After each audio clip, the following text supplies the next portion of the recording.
လောကကြီးဆိုးလာတယ်လို့ပြောလာတဲ့အခါမှာအကျင့်တရားနော်တန်ဖိုးထားတဲ့အရာနဲ့တန်ဖိုးမထားတဲ့အရာကတန်ဖိုးမထားတဲ့အရာကိုလည်းတန်ဖိုးထားတယ်တန်ဖိုးထားတဲ့အရာကိုလည်းတန်ဖိုးမထားတဲ့အသက်တာတွေအများကြီးဖြစ်လာရိုးရိုးလေးပဲဒီနေ့သိလိမ့်မယ်ဟုတ်လားတချို့နိုင်ငံတွေကနော်ဒီလိန်တူဆက်ဆံခြင်းတို့နော်အိမ်အောင်ပြုခြင်းတို့ဆိုတဲ့ဟာတွေကိုတရားဝင်နေပြုလာတာတွေအများကြီးရှိလာတယ်ပြီးတော့မှ living together နော်ရည်စားဖြစ်လို့ရှိရင်အတူတူနေတဲ့အကြောင်းတွေရည်စားမဖြစ်ဖ ೇನೆ အတူတူနေတဲ့အကြောင်းတွေကြံခဲ့တဲ့တပတ်ကဒိမတ်နိုင်ငံကနေပြီးတော့မှဆရာတို့ရဲ့မြန်မာ refugee နဲ့တွားတဲ့မိသားစုတစုရဲ့အမိခင်ကပြန်လာတယ်သူ့သားကအခုအသက်15နှစ်ဖြစ်သွားတယ်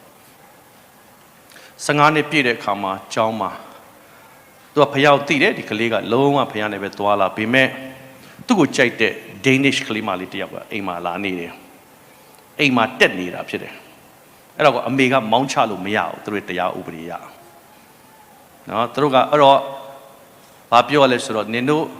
့ဖျားသခင်မကြိုက်ဘူးမတရားတဲ့မိထုံမလုပ်ကြနဲ့ဆိုတဲ့သဘောလောက်ပဲမိခင်ကတင်လို့ရတယ်ဒါပေမဲ့အဲ့ဒီကလေးမလေးကိုအိမ်ကနေဖယ်ခိုင်းလို့မရဘူးနားလဲနော်အဲ့တော့သူ့သားကလည်းနင်ပြန်တော့လို့ပြောလို့ရှိရင်နင်နဲ့ငါနဲ့ကြိုက်နေတာပဲဘာပြန်စရာရှိသလဲဆိုပြီးမှလာနေတယ်ဒါတွေမကဘဲနဲ့နည်းနည်းလေးရံဖြစ်လို့ရှိရင်ဟိုဘက်ကအမေကဒီဘက်ကအမေကိုဆက်တယ်ငါသားနဲ့နှစ်သမီးငါနှစ်သားနဲ့ငါသမီးနဲ့ဘာဖြစ်နေတာလဲနှစ်သားကိုလည်းနည်းပြောပါဦးငါသမီးကဒီမှာစိတ်ထဲမှာမကောင်းဘူးဖြစ်နေတယ်အိမ်ကိုပို့ပေးတယ်ဒါတွေမကဘဲနဲ့အဲ့လောက်နဲ့ပဲပြီးသွားလားမဟုတ်ပါဘူးနော်ဒီလောက်နဲ့ပဲပြီးသွားတာမဟုတ်သူ့ရဲ့ consequences လို့ခေါ်တဲ့နောက်မှာဖြစ်လာတဲ့ပြဿနာပေါင်းမြောက်များစွာတွေဟာဒီနေ့ပတ်ဝန်းကျင်ကြီးထဲမှာရှိနေအဲ့ဒီပတ်ဝန်းကျင်လို့ပြောလာတဲ့ခါမှာမတရားတဲ့မိထုံနေတဲ့ခါမှာမတော်တဆသားသမီးလေးတွေရသွားတယ်ဟုတ်တယ်နော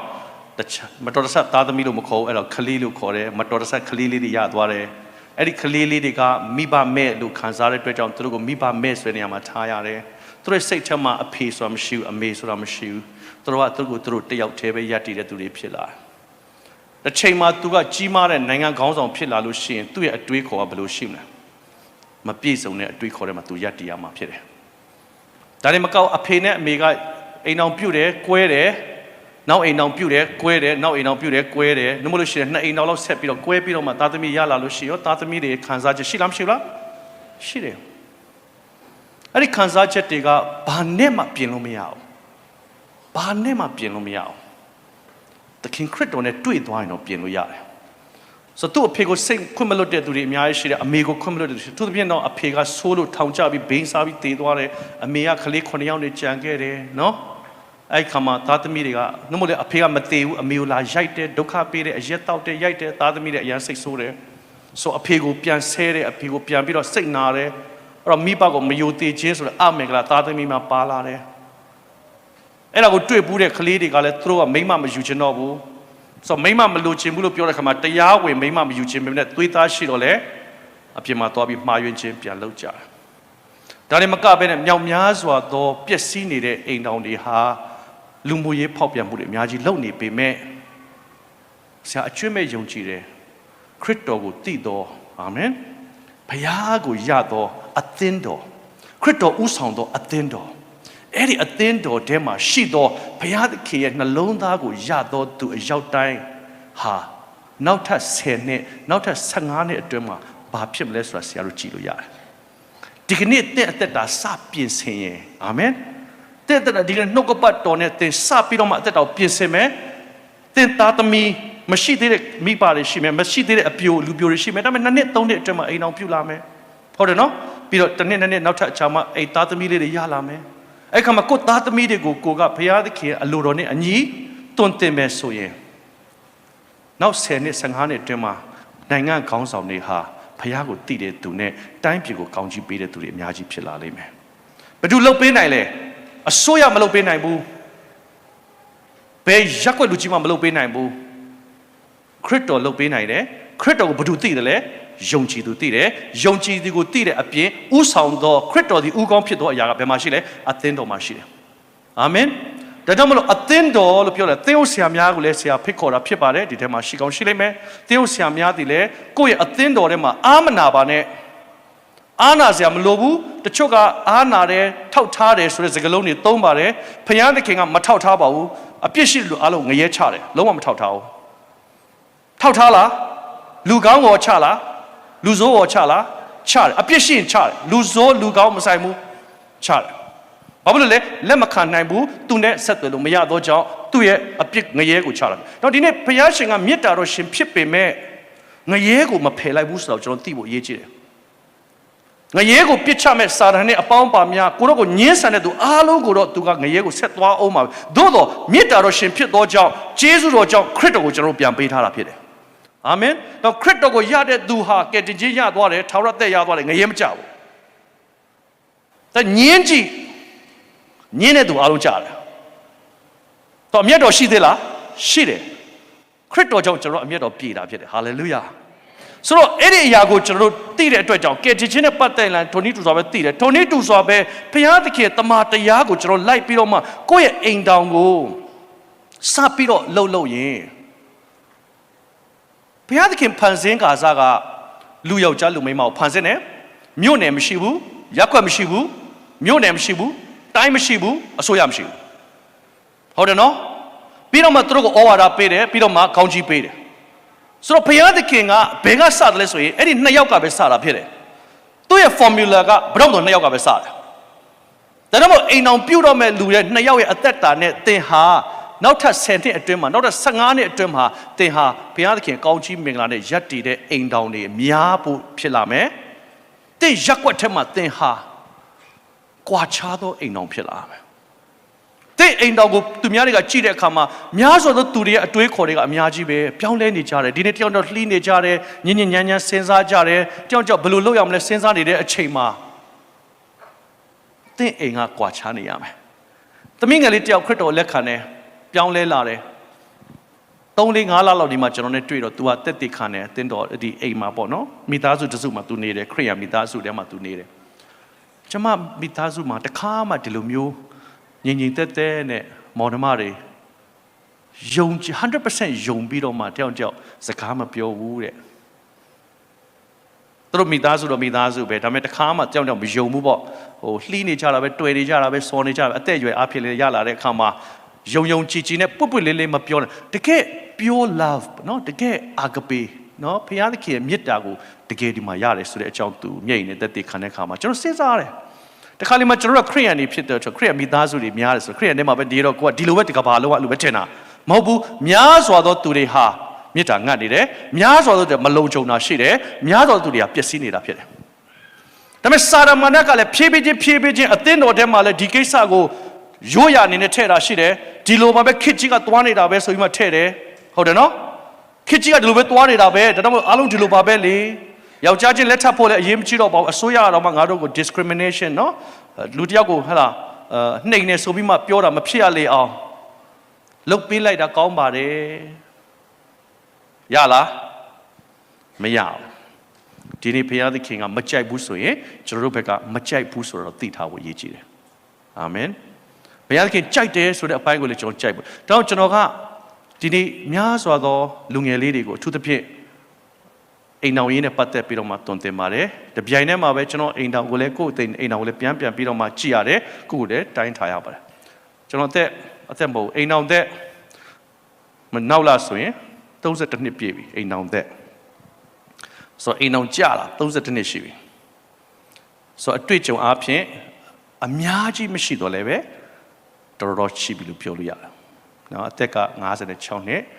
ကျန်ခဲ့တဲ့အပတ်ကပြည့်ဆိုတော့ဒီနေ့ဘုရားသခင်ကကျွန်တော်တို့ကိုအိမ်တောင်ပေးစားတယ်အဲ့ဒါပွားများခြင်းကြောင့်ဖြစ်တယ်ဒါပေမဲ့ပွားတာကအဓိကမဟုတ်ဘူးအောင်တာကအဓိကဖြစ်တယ်အာမင်ကောင်းပြီဆိုတော့ဆရာက section 4 section တောင်းထားတယ်ဒီနှစ်မှာ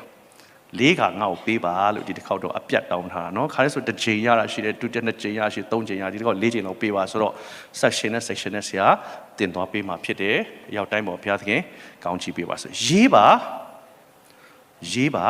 ပြီးတော့နောက်ဆုံးပိတ်မှာနောက်ဆုံးနေ့တော့၎င်းတရက်မှာဆရာဖုန်းနံပါတ်တွေတောင်းလိုက်မယ်ဖုန်းနံပါတ်ဗမာပြည်ဆိုလဲဗမာပြည်ယူရီးယားဆိုလဲယူရီးယားเนาะအကုန်လုံးနာမည်ရယ်ဖုန်းနံပါတ်ရယ်ဆရာပေးပါဆရာယူသွားမယ်စာရွက်နဲ့เนาะပြီးတော့ဆရာပို့ပေးမယ်ဒီအိမ်တော်ရင်းနဲ့ပတ်သက်တဲ့ message လေးတွေပို့ပေးမယ်ပြီးတော့မှ စနီးတဲ့ခင်မွန်းတဲ့တို့ရဲ့နော်သူတို့ဘဝနဲ့ဆိုင်တဲ့အရာလေးတွေဆရာပုတ်ပေးမယ်ဒါတွေကပဲဒီကြားထဲမှာဘုရားခင်အလုပ်လုပ်လို့ရှိရင် recommit လုပ်တဲ့အသက်တာလေးတွေလည်းဆရာတို့သွားရင်သွားမှာဖြစ်တယ်ဟုတ်ပြီနော်ဆိုတော့ကောင်းပြီဘုရားရှင်ကဒီနေ့ကျွန်တော်တို့ကိုရှမသက်ခရစ်ဝင်အခန်းကြီး9မှာကြည့်အောင်ရှမသက်ခရစ်ဝင်အခန်းကြီး9ရှမသက်ခရစ်အခန်းကြီး9အငယ်24ရလို့ရှိရင်ကျွန်တော်တို့အတူတကွဖတ်ရအောင်ဒီရပြီလား1 2 3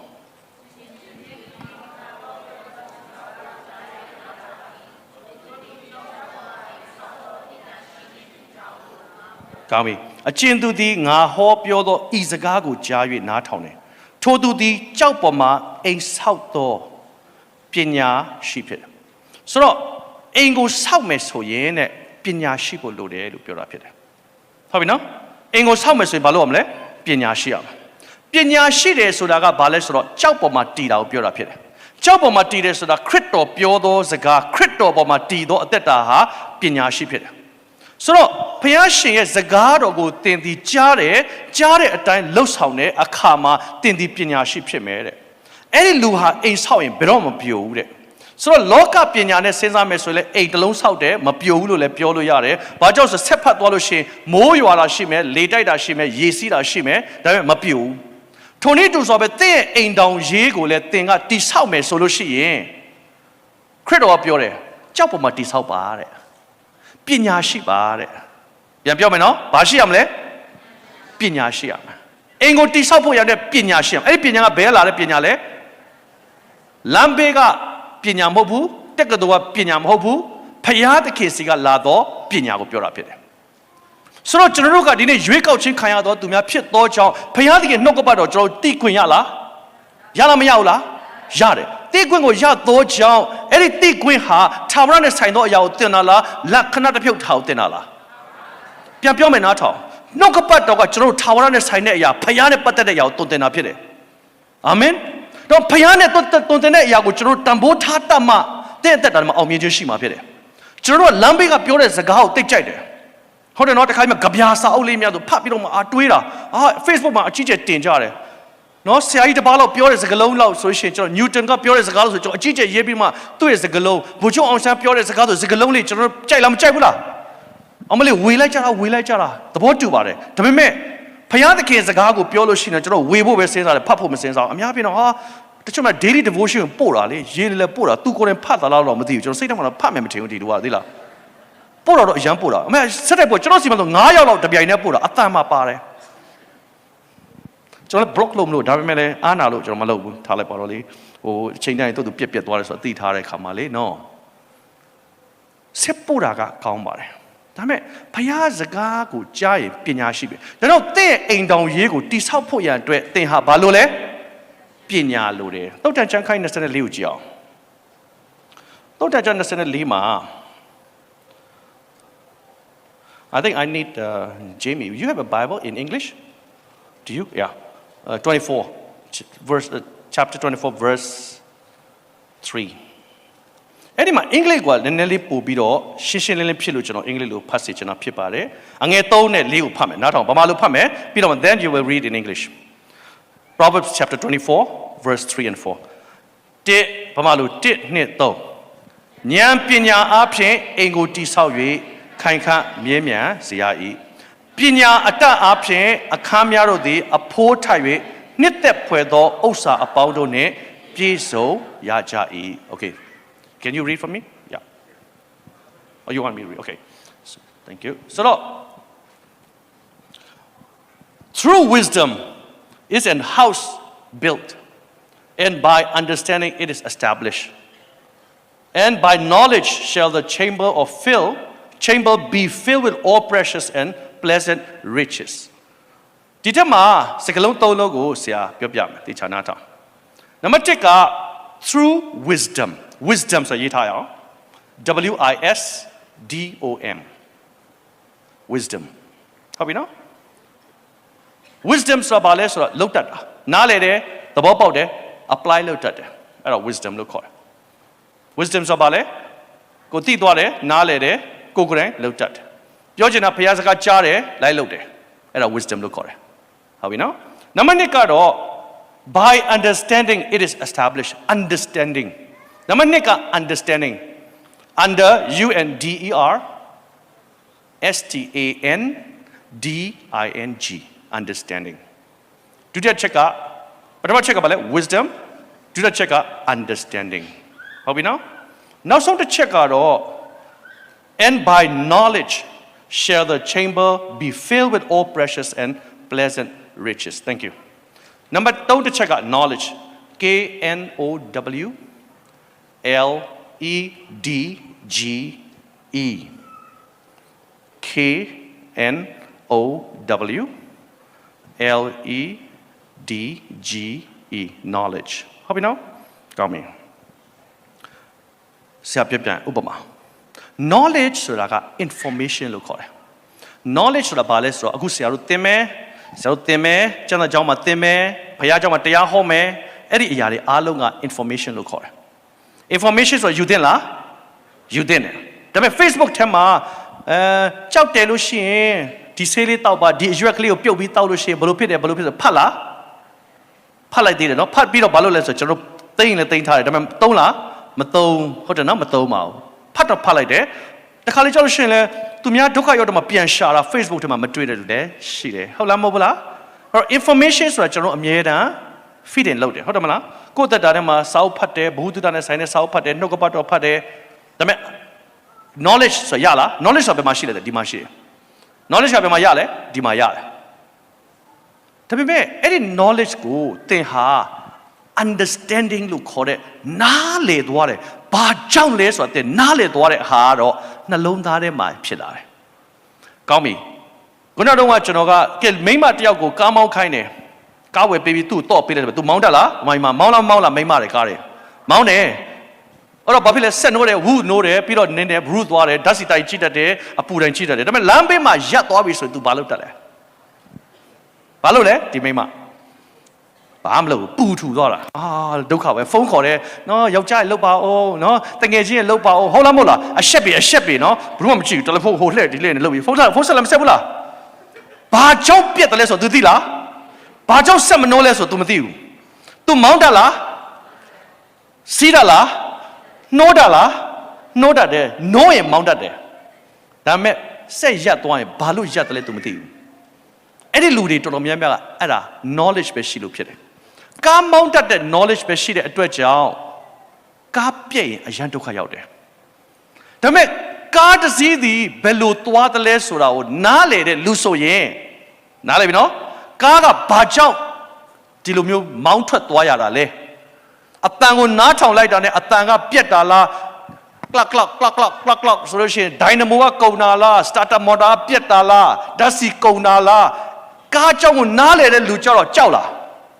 မကြောက်ဘူးကားပြက်သွားရင် तू ဘာလုပ်လဲ तू နားထောင်မယ် तू နှိုးကြည့်မယ်နားထောင်ကြည့်တယ်ပြီးဘာဖြစ်ဆိုတော့ပြတ်တယ်ဖွင့်တယ်ပြီးပြန်ထိုးတယ်ပြက်ပြီးပြန်ကောင်းသွားတယ်အဲ့ဒီလူက understanding ကားအကြောင်းကိုနားလေသောကြောင့် तू ဟာပြဿနာမရှိဘူးဆိုတော့အဲ့ဒီလိုသွားလာတတ်သောကြောင့်ဒီလိုဖြစ်တဲ့လူဟာဘယ်တော့မှ तू ဟာမကြောက်ရွံ့သောသူဖြစ်သောကြောင့်နားလေသိတယ်နားလေတယ်လောက်တတ်တယ်အဲ့ဒီလူဟာဘယ်တော့မဆိုအောင်မြင်သောသူဖြစ်တယ်ဟုတ်လားမဟုတ်ဘူးလားဒီနေ့တော်တော်များကအိမ်တောင်ပြုတ်တဲ့အခါမှာအိမ်တောင်ပြုတ်တော်မယ်ဆိုရင်နားလေလို့ပြုတ်တာလား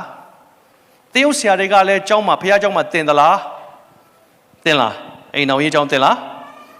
အသက်ဘယ်လောက်ပြည့်ပြီလဲ16နှစ်ချင်းခံပြီးပြီလားခံပြီးပြီဘယ်မှာခံတယ်လဲဒီမှာခံတယ်အေးလာခဲ့နော်အိမ်တော်မှာချစ်ချင်းမေတ္တာဖြစ်ရမယ်ဟုတ်တယ်နော်ဘုရားသခင်အလိုတော်ဖြစ်တဲ့ယောက်ျားကမိန်းမကိုချစ်ပါမိန်းမတည်တဲ့ယောက်ျားကိုနှိမ်ချပါဝန်ခံပါအဲ့ဒါလေးတင်ပြီးတော့လှုပ်ပေးလိုက်ပြီးတော့လက်ထပ်ပေးလိုက်တယ်ဟုတ်လားမဟုတ်လား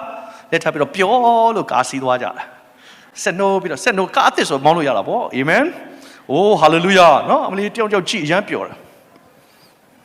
ဒါမဲ့ကားကြာလာတဲ့အခါမှာဘာဖြစ်လာလဲ3နှစ်4နှစ်5နှစ်တာယာကရုံးဖြစ်လာပြီဟုတ်တယ်နော်ဓာတ်စီတော့ပြန်ထည့်တတ်တယ်ဟုတ်နော်မလေးပန်းလေးဝယ်ပေးလိုက်ဟင်းလေးဝယ်ပေးလိုက်နော်အဲ့ဒါလေးလုပ်ပြီးတော့မှဓာတ်စီတွေတော့ထည့်တတ်တယ်အင်ဂျင်ဝိုင်မလဲဘူး အင်ဂျင်ဝိုင်းလည်းမဲတူလို့ကြာလာတဲ့ခါမှာအင်ဂျင်နာလားမနာဘူးလားနာလာတယ်အင်ဂျင်ဝိုင်းလဲပေးရမယ်ဆိုမသိဘူးဓာတ်စီထည့်ရတယ်ဆိုတာသိတော့သိတယ်ဓာတ်စီပဲထည့်တယ်နော်ကားကိုဆေးတတ်တယ်ကားတော့ဆေးပေးတယ်တတ်တတ်ပြပြသိတယ်ဆိုအပေါ်ယံသိတယ်ကားရဲ့စနစ်ကားရဲ့တတိတာကားမှာလုတ်တဲ့အရာတွေကိုမသိတဲ့အတွက်ကြောင့်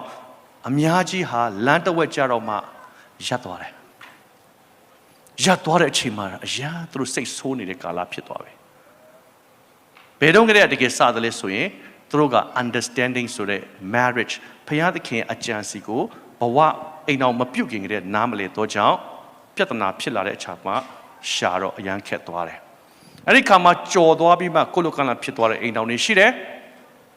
တချို့လည်းမကြော်ခင်လေးမှာဒုက္ခပတ်တော့ရတော့ဘုရားသခင်နဲ့ပြန်ရပ်တည်တယ်သူရှိတယ်တချို့ကြတော့ငါတို့ကကွဲလို့မရဘူးဆိုတော့တစ်သက်လုံးမုန်းပြီးတော့မကွဲတော့မကွဲဘူး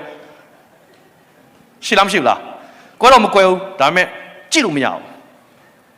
တချို့ကြနိုင်ငံခြားခွဲလိုက်တယ်နိုင်ငံခြားမှာတယောက်ယောက်ျားနိုင်ငံခြားမိန်းမဗမာပြည်နမို့ရှင်မိန်းမနိုင်ငံခြားယောက်ျားဗမာပြည်ငါယောက်ျားဟိုမှာရှိတယ်တကယ်တော့ကွဲနေတာခွဲနေတယ်လို့ခေါ်တာပေါ့ဟုတ်လားမဟုတ်လားခွဲပြီးမှနေတဲ့သူမရှိဘူးလားရှိတယ်ဘာဖြစ်လို့လဲဆက်သွားလို့အဲ့ဒီလူရဲ့အခြေအနေကိုစဉ်းစားကြည့်အဲ့ဒီလူတယောက်ရဲ့အခြေအနေကိုစဉ်းစားကြည့်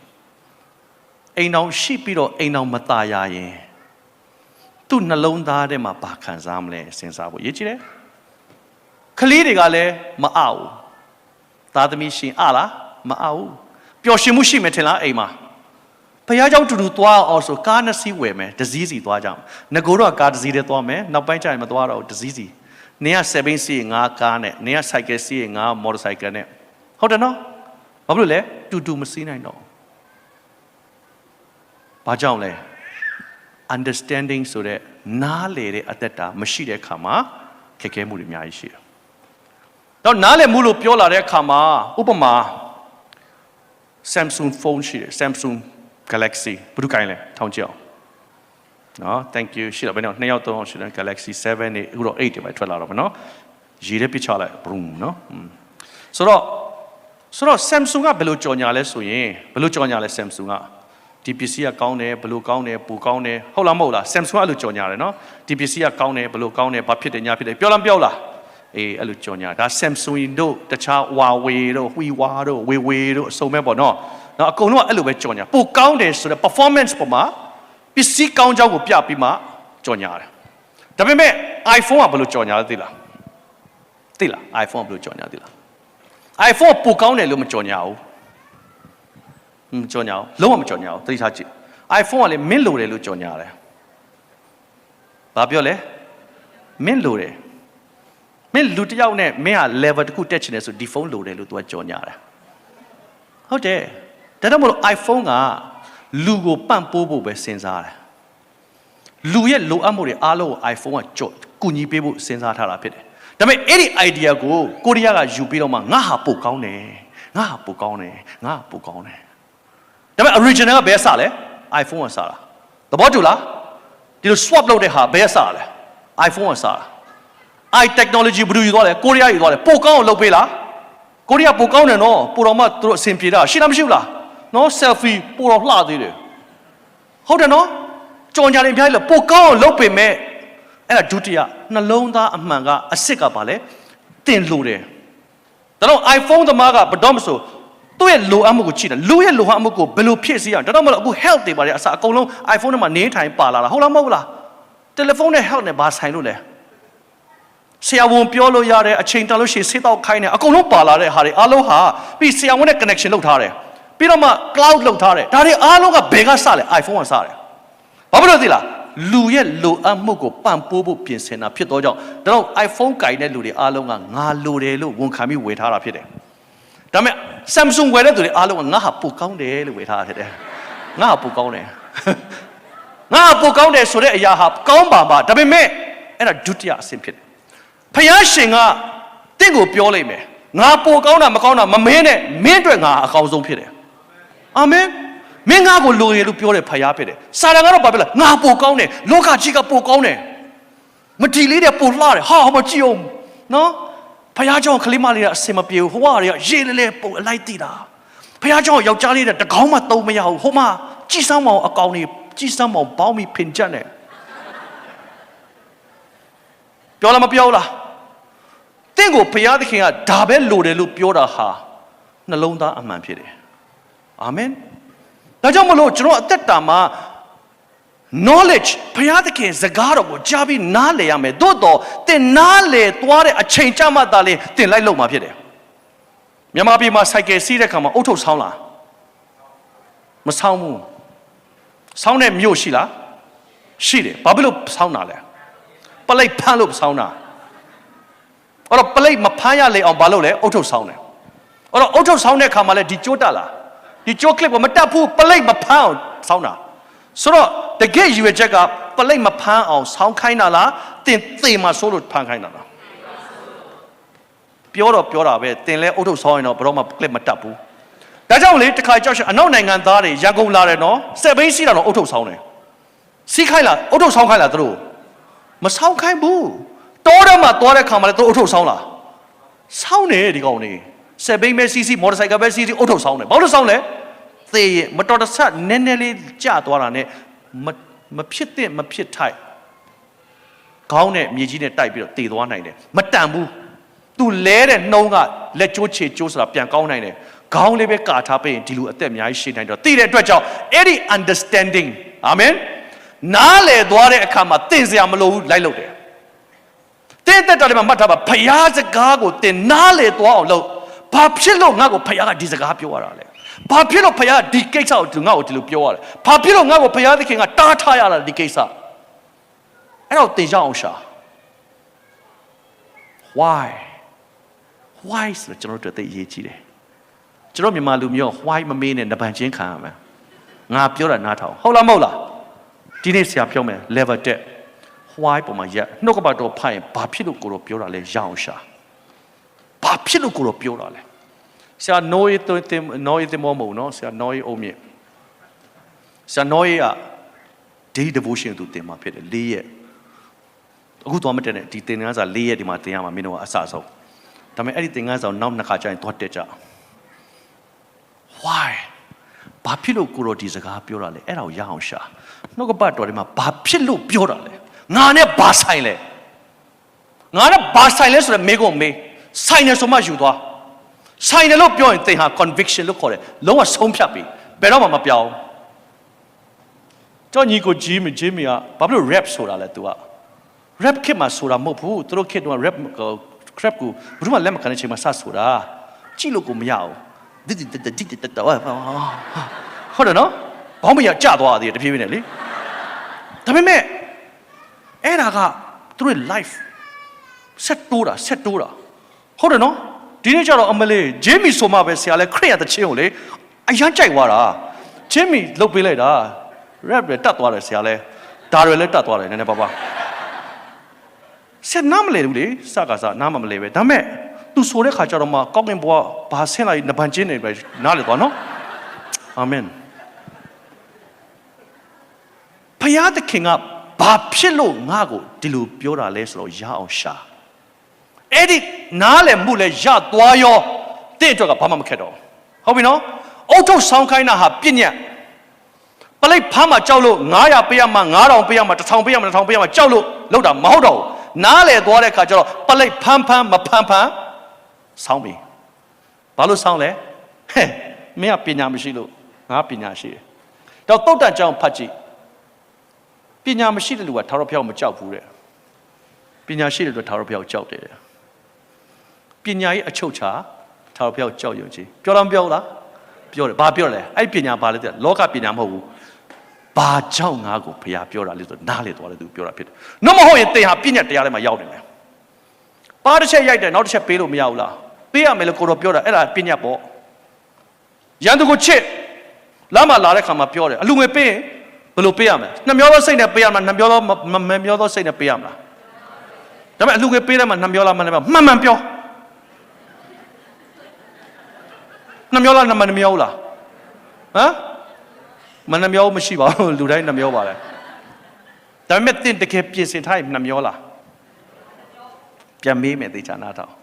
တင်ပြင်ဆင်လာပြီးသားအိမ်မှာကလေးကဆုံးဖြတ်ထားတယ်စာရိုက်ထမှာထည့်ထားပြီးသား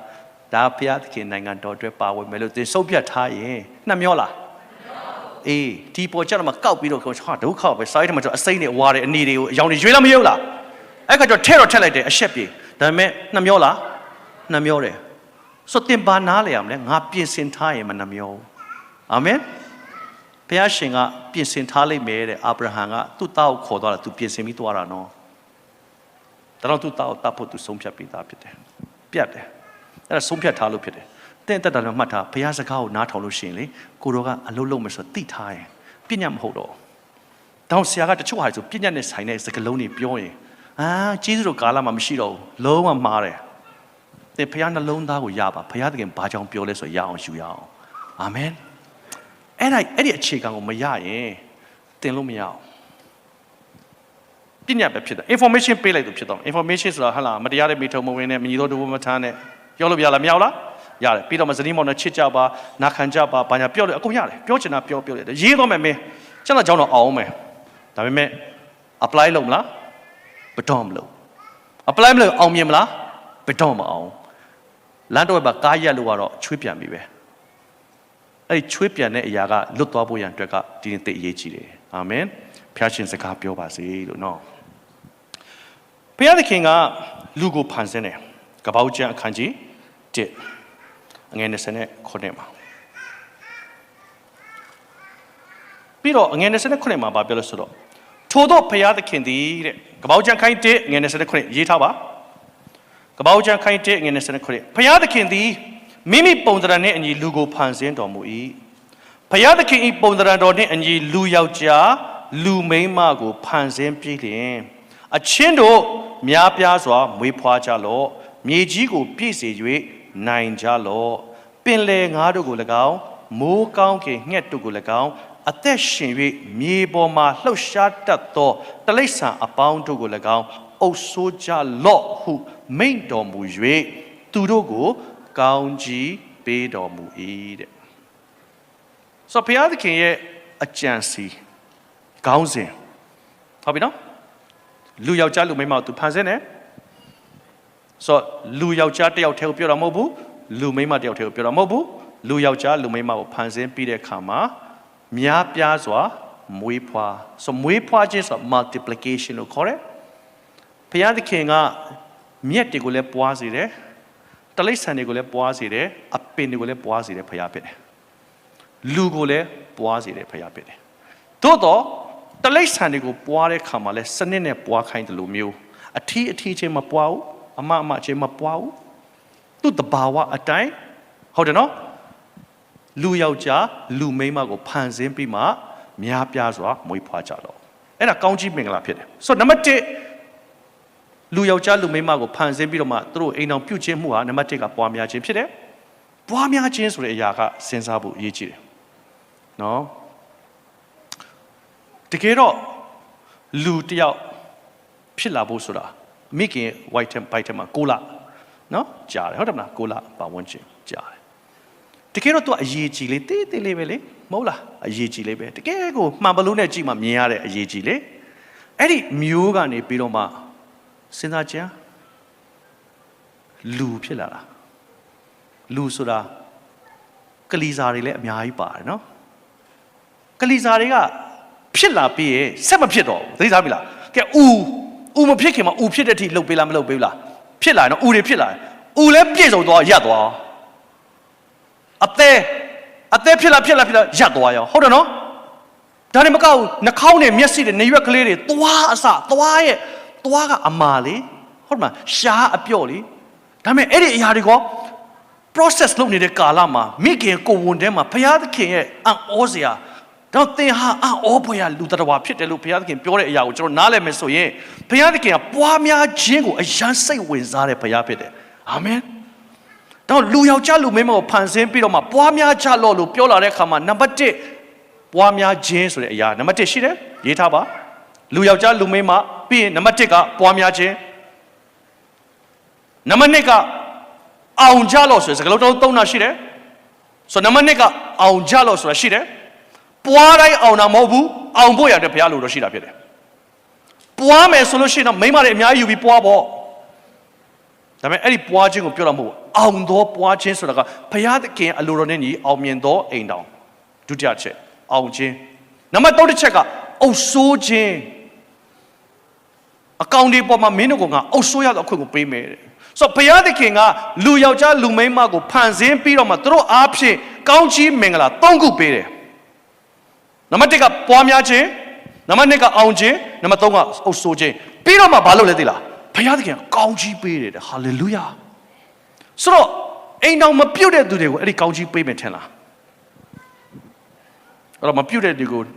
တမျိုးပြောတော့မဟုတ်ဘူးเนาะဆရာအိမ်တော်ရဲ့အကြောင်းပြောရမယ်ဆိုတော့အိမ်တော်ရဲ့အကြောင်းကိုပဲဆရာတွန်းမှာဖြစ်တယ်အိမ်တော်မပြုတ်တဲ့သူတွေအသက်မကြီးသွားစေနဲ့မိဘတွေမြန်မြန်ပေးစားလို့လည်းပါတယ်ကြားစားတယ်မှာပြောလားပြောလားအသရေရှိစွာနဲ့ပေးစားပါလို့ပြောလားပြောလားပြောတယ်ကောင်းပြီဆိုတော့ကောင်းကြီးမင်္ဂလာဟာဘုရားသခင်ကကောင်းကြီးပေးတယ်ကောင်းကြီးပေးတယ်နေ့တိုင်းနေ့တိုင်းမှာဘုရားသခင်ကောင်းတယ်လို့ပြောလားနေ့တိုင်းနေ့မှာဘုရားသခင်ကောင်းတယ်လို့ပြောတယ်တရက်မပြောဘူးเนาะဟုတ်တယ်เนาะဒါပေမဲ့အခုကျတော့ကောင်းကြီးပါထပ်ပေးတယ်ကောင်းတယ်လို့ပြောပြီးမှ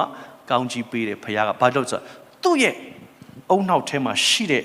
အတွေးခေါ်သူစီစဉ်ထားတဲ့ plan เนาะဘုရားဘုန်းတော်ထင်ရှားဖို့အတွက်ဖြစ်တယ်ကောင်းပြီအဲ့ဒါကခေါင်းစဉ်အစအဆုံးလေးကိုပြောလိုက်တာပေါ့ဒါပေမဲ့ဘယ်လိုလုပ်တယ်လဲဆိုတာအရေးကြီးတယ်ဘယ်အဆင့်ကနေသွားတယ်လဲကိုသင်နားလဲဖို့အရေးကြီးတယ်ဟုတ်ပြီနော်ဘာကြောင့်လဲဆိုတော့ဘုရားသခင်အကြံစီကိုသင်နားမလဲရင်သင်ဟာဘုရားသခင်အကြံစီထဲမှာနေမှာမဟုတ်ဘူးလူရဲ့အကြံစီငါအမေနဲ့ဖေကငါ့ကိုမွေးလိုက်တာပဲဟုတ်နော်မွေးလိုက်တာကိုဘာလို့လဲဆိုကိုမွေးတဲ့အချိန်စသိတာလေတကယ်တော့အရေးကြီးကနေဘုရားသခင်ဖြစ်စေလာတဲ့အရာအားလုံးကိုကျွန်တော်နားလဲဖို့ရေးကြည့်တယ်။ကောင်းပြီအခန်းငယ်2ကိုရောက်လာတဲ့အခါအခန်းကြီး2ကိုရောက်လာတဲ့အခါမှာအငယ်9ထို့နောက်ရှင်သာရဘုရားသခင်မြေမှုန့်ပြည့်လူကိုဖန်ဆင်းပြီးသူ၏နှာခေါင်းထဲသို့ဇီဝအသက်ကိုမှုတ်တော်မူလေလူသည်အသက်ရှင်သောတတဝါဖြစ်၏အငယ်10မှာဆက်ဖတ်မယ်။သာရရှင်ဘုရားသခင်သည်လည်းအရှိမျက်နှာအေဒင်အရပ်၌ဥယျာဉ်ကိုစိုက်ပျိုးပြီးလျှင်ဖန်ဆင်းတော်မူသောလူကိုထိုဥယျာဉ်၌နေရာချတော်မူ၏တဲ့။ကောင်းပြီ။ဘုရားသခင်ကလူယောက်ျားဖန်ဆင်းတယ်တဲ့ပထမဆုံးနံပါတ်1ဘု ဖန်ဆင်းလဲလူကိုဖန်ဆင်းတယ်တော်တော့ပြီနော်လူကိုဖန်ဆင်းတယ်မိမပါပြီလားနောက်ထပ်လူတစ်ယောက်ပါပြီလားမပါသေးဘူးတစ်ယောက်အဲ့ဒီတစ်ယောက်ကိုဖန်ဆင်းပြီးတော့မှတဲ့အေဒင်ဥယျာဉ်ထဲမှာထားတယ်ဘာဖြစ်လို့အေဒင်ဥယျာဉ်ထဲမှာထားရလဲကဘာကြီးကိုဖန်ဆင်းတဲ့ခါမှာနေတိုင်းကောင်းတယ်ပြောလားပြောလားကောင်းတယ်လို့ပြောလားပြောလားကောင်းတယ်လို့ပြောပြီးမှကောင်းတဲ့အရာမှာအဲ့လူကိုမထားဘူးပန်းချံထပ်လုပ်ပြီးတော့မှအဲ့ဒီမှာထားတယ်ပိုကောင်းတဲ့နေရာမှာထားတယ်ဒါဆိုဘုရားသခင်ကလူကိုဖန်ဆင်းတဲ့အခါမှာအကြံစီကတတဝါတွေနဲ့တန်းတူပဲထားချင်တာလားပိုကောင်းတဲ့နေရာမှာထားချင်တာလားအဲ့ဒါကသူ့ရဲ့နှလုံးသားကိုကျွန်တော်နားလည်ဖို့ရည်ကြည့်တယ်အဲ့ဒီလူတစ်ယောက်တည်းပဲရှိတယ်ဒါပေမဲ့ process ကတော့လူတွေအများကြီးဖြစ်လာဖို့နော်ကောင်းချီးပေးမယ်မိမနဲ့အိမ်အောင်ပြုတ်ပြီးတော့မှကိုယ့်လက်ကရသွားဖို့ဖြစ်တယ်သို့တော့သူ့ကိုပေးတဲ့အရာဟာလူယောက်ျားကိုဖန်ဆင်းလဲပြီးလဲပိုကောင်းတဲ့ဥယျာဉ်ထဲမှာထားတာအဲ့ဒီဥယျာဉ်ထဲမှာထားရခြင်းရဲ့အကြောင်းဟာပိုကောင်းသောနေရာလို့ဘာလို့ပြောတယ်လဲဆိုရင်အခန်းငယ်15မှာရောက်လာရင်ကိုတော်ကသူကိုယ်တိုင်ကြွလာပြီးတော့စကားပြောတယ်အဲ့ဒီမှာအဲ့ဒီဥယျာဉ်ထဲမှာကိုတော်စကားပြောတယ်ကဘာမြေကြီးရှိတယ်ကောင်းတယ်လို့ပြောပေမဲ့ပိုကောင်းသောနေရာဟာဘုရားသခင်မျက်မှောက်တော်ဖြစ်တယ်အာမင်ဆိုဒီလူကြားကိုသူကထိုအခါဘုရားသခင်ဒီလူကိုယူ၍အေဒင်ဥယျာဉ်ကိုပြုစုစောင့်နေစေခြင်းကထားတော်မူ၏ထာဝရရှင်ဘုရားသခင်နဲ့ကောင်းမကောင်းသိကျွမ်းရအပင်မတပါထိုဥယျာဉ်နဲ့ရှိသမျှသောအပင်တို့၏အသီးကိုမတင်သည်စားတော့ရသောအပင်စားလို့ရထိုအပင်အသီးကိုမစားနဲ့စားသောနေ့မှာဧကအမှန်တည်ရမည်ဟုလူကိုဘုရားသခင်မိန်တော်မူတယ်ပြညတ်ထားတော်မူတယ်ဆိုဘုရားသခင်ကကောင်းသောပိုကောင်းသောဥယျာဉ်ထဲမှာထားပြီးတော့မှဘာလို့ပိုကောင်းတယ်လဲဆိုသူ့ရဲ့မျက်မှောက်တော်ရှိသောကြောင့်ဖြစ်တယ်သူလာရောက်တတ်သောကြောင့်ဖြစ်တယ်သူစကားပြောသောနေရာဖြစ်တယ်တော့သင်ဟာမှတ်ထားပါလောကမှာဘလောက်ကောင်းတဲ့အရာပဲဖြစ်ဖြစ်အာမင်ရွေးတတ်ရမယ်နော်ဘလောက်ကောင်းတယ်ပဲပြောရုပ်ရှင်ဘလောက်ကောင်းလဲကောင်းပါစေဒါပေမဲ့ဘုရားသခင်မျက်မှောက်တော်ပိုကောင်းတယ်အဲ့တော့သင်ရွေးရမယ်အာရန်ကဘုရားသခင်ကသူ့ကိုထည့်ထားတာအဲ့ထက်မှာထည့်ကိုထားတာမင်းကငါစပြီး training ပေးမယ်ဘာကြောင့်လဲဆိုတော့မင်းပေါ်မှာငါအကြံစီရှိတယ်မင်းဟာများပြားစွာမွေးရမှာဖြစ်တယ်မင်းဟာအောင်မြင်တဲ့သူဖြစ်ရမှာမင်းဟာသူများကိုအုပ်ဆိုးခြင်းအာနာဇက်ရှိရမှာဖြစ်တယ်အုပ်ဆိုးခြင်းပြောတာအာနာဇက်ဆိုတာ influence လို့ခေါ်တယ် တဲ့ကိုအုပ်စိုးခြင်းပြောမှာဖြစ်သောကြောင့်တဲ့အသက်တာထဲမှာတဲ့ကိုစပြင်ဆင်တယ်ကျွန်တော်ဒီနေ့ကလေးတွေကိုပညာတတ်ဖြစ်ချင်အကြောင်းမှာထားလားမထားဘူးလားဟမ်ဆရာဝန်ဖြစ်ချင်ဆရာဝန်ကျောင်းတတ်ဖို့လို့မရဘူးသူငယ်တန်းစတက်ပဲဒီကောင်သဘောတူလားတစ်ချိန်မှာသူဆရာဝန်ကြီးဖြစ်မယ်သိတယ်ဒါပေမဲ့သူငယ်တန်းတက်ပဲသူငယ်တန်းတက်ခြင်းအမှုကနေပြီးတစ်တန်းနှစ်တန်းသုံးတန်းလေးတန်း10တန်း12တန်းပြီးမှ MC တက်ပေါ့သဘောတူလားဖြစ်ချင်တဲ့အပိုင်းကိုဖြစ်ချင်ပေမဲ့အဆင့်ဆင့်လောက်ရလားမလောက်အောင်လားဆိုတော့ထိုနည်းတူဆိုပဲဘုရားသခင်ကသူ့ရဲ့ကောင်းချီးမင်္ဂလာကိုပေးဖို့နဲ့အောင်မြင်ခြင်းရဖို့ရအတွက်သူ့ကိုအေဒင်ဥယျာဉ်မှာထားတာဖြစ်တယ်အာဒံကအဲ့ထက်မှပဲသူနေရတယ်ကောင်းမကောင်းတိကျွမ်းအပင်ရှိတယ်တခြားပင်တွေရှိတယ်ကောင်းမကောင်းတိကျွမ်းအပင်မစားနဲ့သူစားလားပထမပိုင်းမှာသူစားလားမစားဘူးသူနားထောင်လားနားထောင်တယ်အလုပ်လုပ်လားအလုပ်လုပ်တယ်သူ့ကိုဘာခိုင်းထားလဲဘာခိုင်းလဲကြည့်ရှုပြုစုစေခြင်းကထားတယ်သူ့ကိုအလုပ်ခိုင်းထားလားအလုပ်ခိုင်းထားတယ်ဘယ်သူခိုင်းတာလဲဘုရားခိုင်းတာအဲ့ဒါကို work လို့ခေါ်တယ်နားလည်အောင် work နဲ့ job နဲ့နှစ်ခုရှိတယ်ရေးထားအောင် work နဲ့ job ဆိုနှစ်ခုရှိတယ်အင်္ဂလိပ်စကားက job ကိုလည်းဗမာ work လို့အလုပ်လို့ပြောင်းတယ် work ကိုလည်းအလုပ်လို့အတိတ်ပဲပြန်တယ်ဒါပေမဲ့အင်္ဂလိပ်က job နဲ့ work ကမတူဘူးနော် job ဆိုတာကအလုပ်သွားလျှောက်တယ်အလုပ်ရလာတယ်သူ့အလုပ်ကိုလုပ်ပေးတယ်ဒါတော့ဆရာတေးဗီလာမနေ့ကပြောတာအဲ့ဒါ job နော်တင်းလာနေဆိုရင်အဲ့လိုသွားကြတော့ကြောင်အလုပ်ပြုပြန်လာကြတယ်ဟုတ်လားမဟုတ်လားအဲ့ဒါ job ဆိုတာအရန်ပင်ပန်းတယ် job ဆိုတာသူများခိုင်းတာကိုပတ်စံယူပြီးလုပ်တာအဲ့ဒါ job လို့ခေါ်တယ်ဒီမှာအာဒံကိုဘုရားသခင်က job ပေးတာလား work ပေးတာလားဘုရားပြောတဲ့စကားကိုကြားပြီးလုပ်တာ work ဖြစ်တယ်ဒါတော့အာဒံမောတယ်ထင်သလားအဲ့မှာလုံးဝမမောဘူးသူကကျေနပ်ဘုရားခိုင်းတဲ့အလုပ်ကို तू လုပ်နေရတဲ့အတွက်ကြောင့် तू ဟာကျေနပ်ရှိသူ့အတွက်ပိုကောင်းအောင်လုပ်တယ်အထောက်အမလုပ်ပေးမယ်ဆိုတာလဲနောက်ကပေါ်လာတာဖြစ်တယ်ဒါပေမဲ့ तू ကအဲ့ချိန်မှာ तू ကဘုရားခိုင်းတဲ့အလုပ်ကို तू သိတဲ့အတွက်ကြောင့်တင့်တက်တာတွေမှာမှတ်ထားပါ job ဆိုတာလစာပေးတဲ့ဟာအားလုံး job ပဲ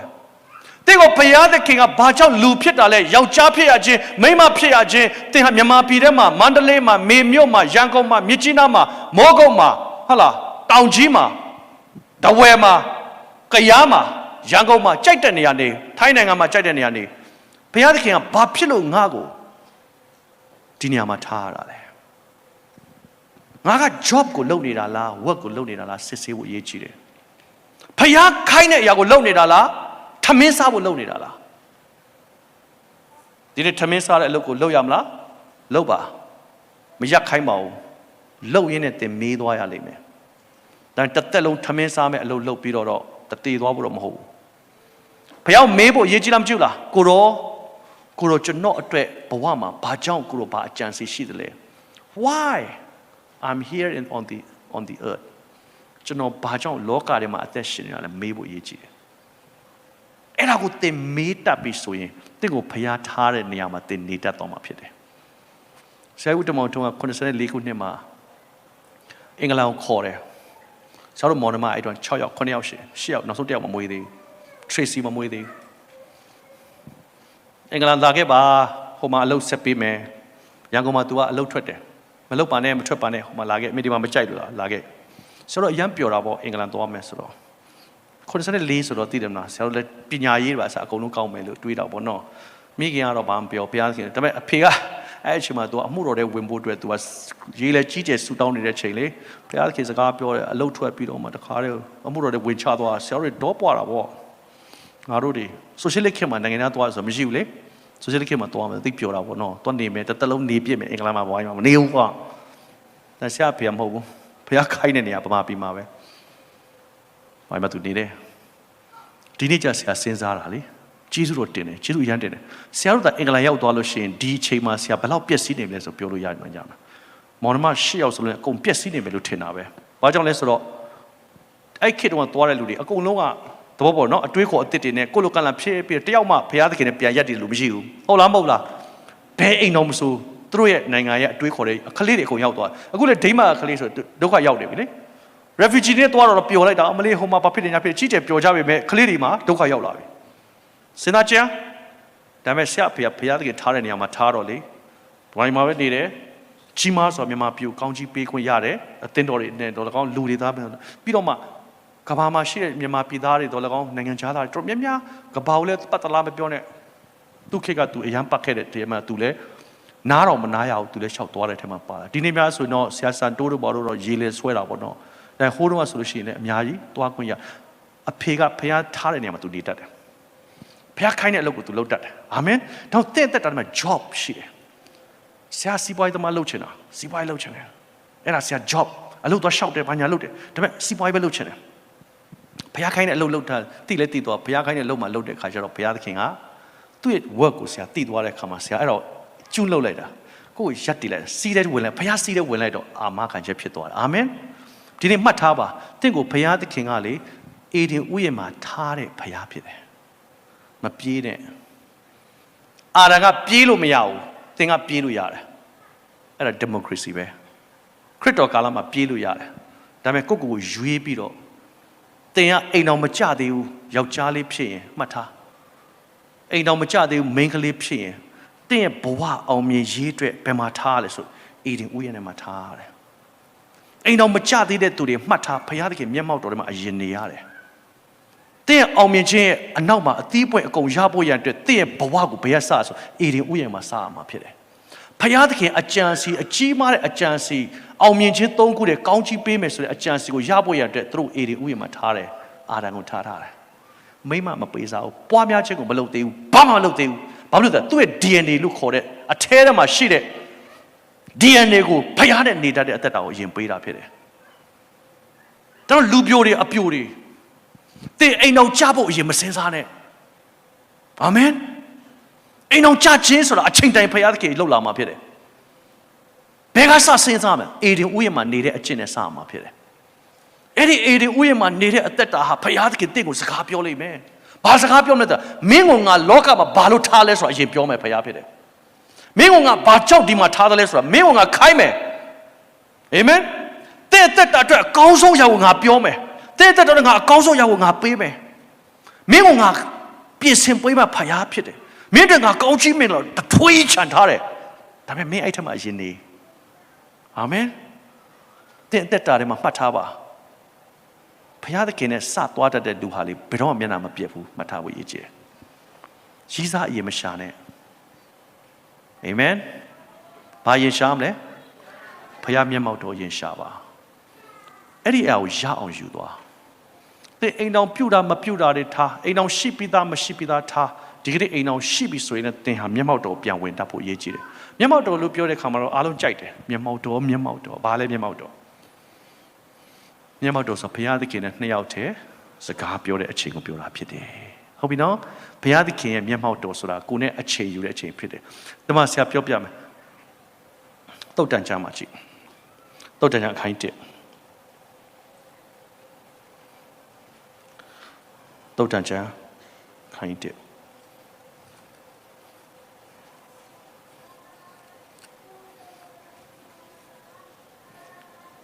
အငယ်1နဲ့တက်ကနေပြီးတော့6လောက်ထိဖတ်ပညာတရားနီးဥပဒေသားတရားကိုသိ၍လာပြီနော် wisdom and understanding ကိုပြောတာဖြစ်တယ်ဉာဏ်နဲ့ရှင်သောစကားကိုနားလည်မိအကြောင်းပညာသွန်သင်ခြင်းဖြောင့်မတ်စွာကျင့်ခြင်းတရားသဖြင့်စီရင်ခြင်းလစ်လူစွာဆုံးဖြတ်ခြင်းအမှုအရာနှင့်လေ့ကျက်မိအကြောင်းမိုက်တော်သူသည်လိမ္မာ၍ကဲမိခင်နေဖခင်နေကိုယ်ကလေးကိုကြိမ်လုံးနဲ့ရိုက်ပြီးတော့ဆုံးမတာထက်တမန်တရားပြတ်တယ်နော်အဲ့ဒီနှုတ်ကပတ်တော်ကိုဖတ်ခိုင်းစမ်းပါအာမင်အဲ့ဒီနှုတ်ကပတ်တော်တကိုးနဲ့ပြည့်တော်အရာဖြစ်တယ်အဲ့ဒီနှုတ်ကပတ်တော်သင်ကနေ့တိုင်းစဖတ်ပြီးကလေးတွေကိုစပြောကြည့်စမ်းပါနှုတ်ကပတ်တော်ပေါ်မှာပဲပြောကြည့်နှုတ်ကပတ်တော်ပေါ်မှာရပ်ပြီးတော့မှဟာအယူပဲဟာယူခြင်းယူမယူခြင်းနေဒါဘုရားဒီလိုပဲပြောတယ်ပြောကြည့်ကလေးတွေလေလိမ္မာတဲ့သူဖြစ်လာမယ်တဲ့မိုက်တော်သူတော်လိမ္မာမယ်အဲ့လောက်ထိအာမခံတဲ့နှုတ်ကပတ်တော်ဖြစ်တယ်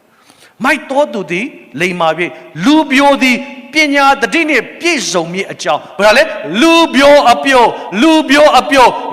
သည်ပညာနဲ့ပြည့်စုံမှာဘာပညာလဲထာဝရဘုရားသိကျွမ်းခြင်းပညာအာမင်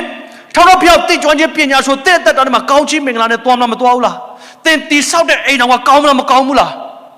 အေးဒါပေမဲ့ဒီကနေ့ကျွန်တော်ကအဲ့ဒီအရာကိုမိဘမတွင်တင်နိုင်ဘူးကိုယ်တိုင်လည်းမကျင့်ဘူးမိဘ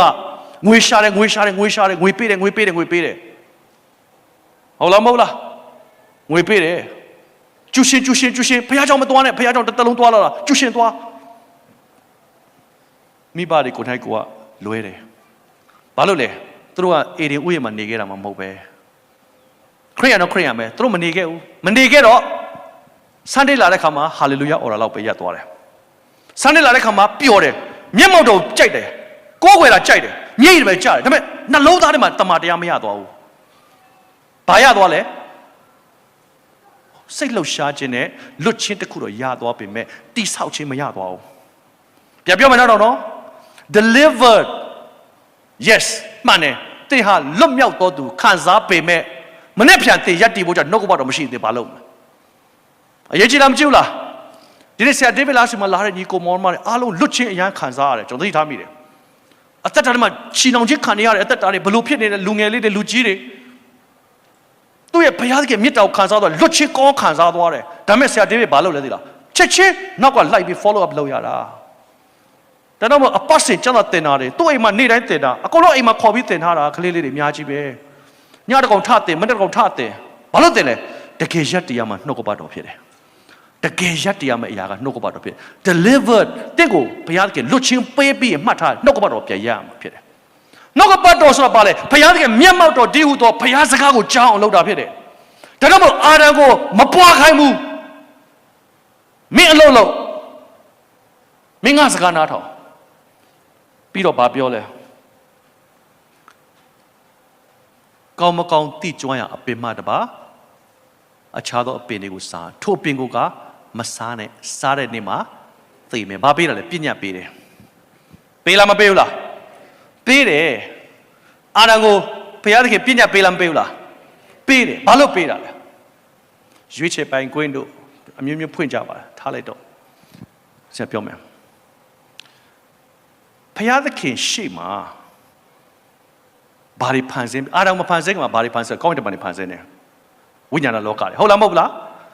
ဝိညာဏလောကတွေဖန်ဆင်းလားဖန်ဆင်းတယ်စာရမဏရှိပြီလားရှိပြီစာရမဏကဘုရားသခင်ပုံကံပြီးပြီလားပုံကံပြီးသွားပြီဟုတ်တယ်နော်ဝိညာဏလောကအဖြစ်ဖန်ဆင်းတဲ့ຢာတွေကပုံကံပြီးသွားပြီအဲ့ဒီကမှာဘုရားသခင်လူကိုမြေကြီးကနေဖန်ဆင်းတယ်မြေကြီးဆိုပုတ်ပြတ်တတ်တဲ့အရာဟုတ်လားမဟုတ်လားပုတ်ပြတ်တတ်တော့မြေကြီးတစ်ဝက်သူ့ရဲ့ဝိညာဏလောကကိုထည့်ဒိတစ်ဝက်စီ90%ဟုတ်ပြီနော်ပြီးတော့မှဘုရားသခင်ကသူ့ကိုဘုန်းတော်ထင်ရှားစေမယ်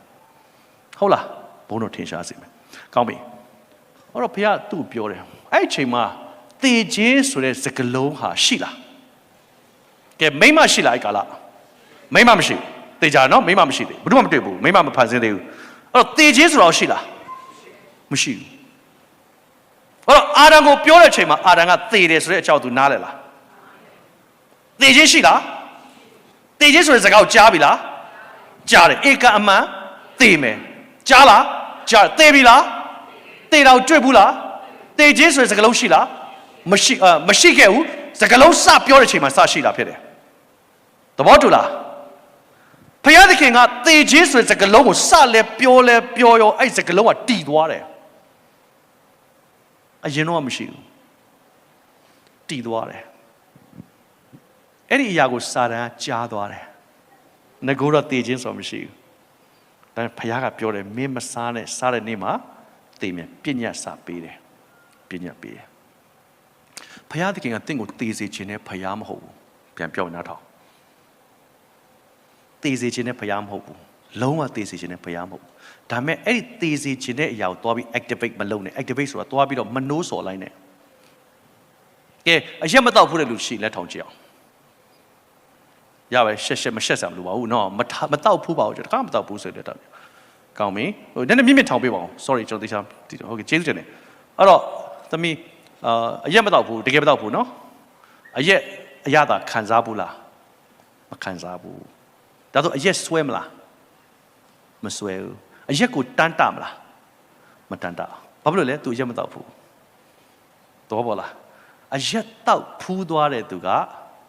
အရက်က memory ထဲမှာရောက်လာလားရှာထဲမှာရောက်လာလားခံစားချက်ရှိလားအဲ့တော့ activate လုပ်တယ်လို့ခေါ်တယ်အရက်မတောက်ဖူးတဲ့သူကဘယ်တော့မှအရက်မတောက်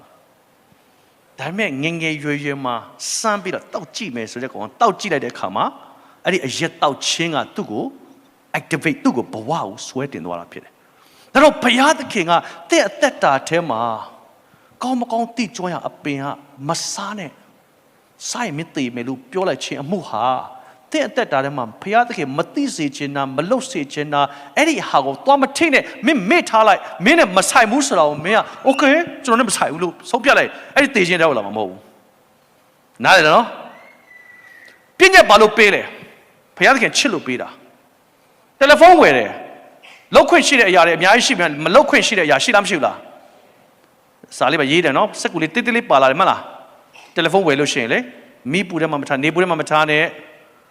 ရေထဲပြစ်မချနဲ့ရေထဲပြစ်ချင်တယ်လီဖုန်းဘာဖြစ်သွားလဲပြက်သွားတယ်တယ်လီဖုန်းကအကြာကြီးသုံးလို့ရတယ်သူ့မှာသုံးနိုင်တဲ့ဟာတွေကအများကြီးရှိတယ်ဟုတ်လားမဟုတ်လားသူ့မှာ potential လို့ခေါ်တာပါလုတ်ပိုင်ခွင့်လုံနိုင်ခွင့်တွေအများကြီးရှိပေမဲ့ရေထဲချလိုက်တာနဲ့အဲ့ဒါပညာမရှိရေထဲချတယ်ဉာဏ်ပညာမဲ့တယ်ဆိုတာအဲ့ဒါကိုပြောတာ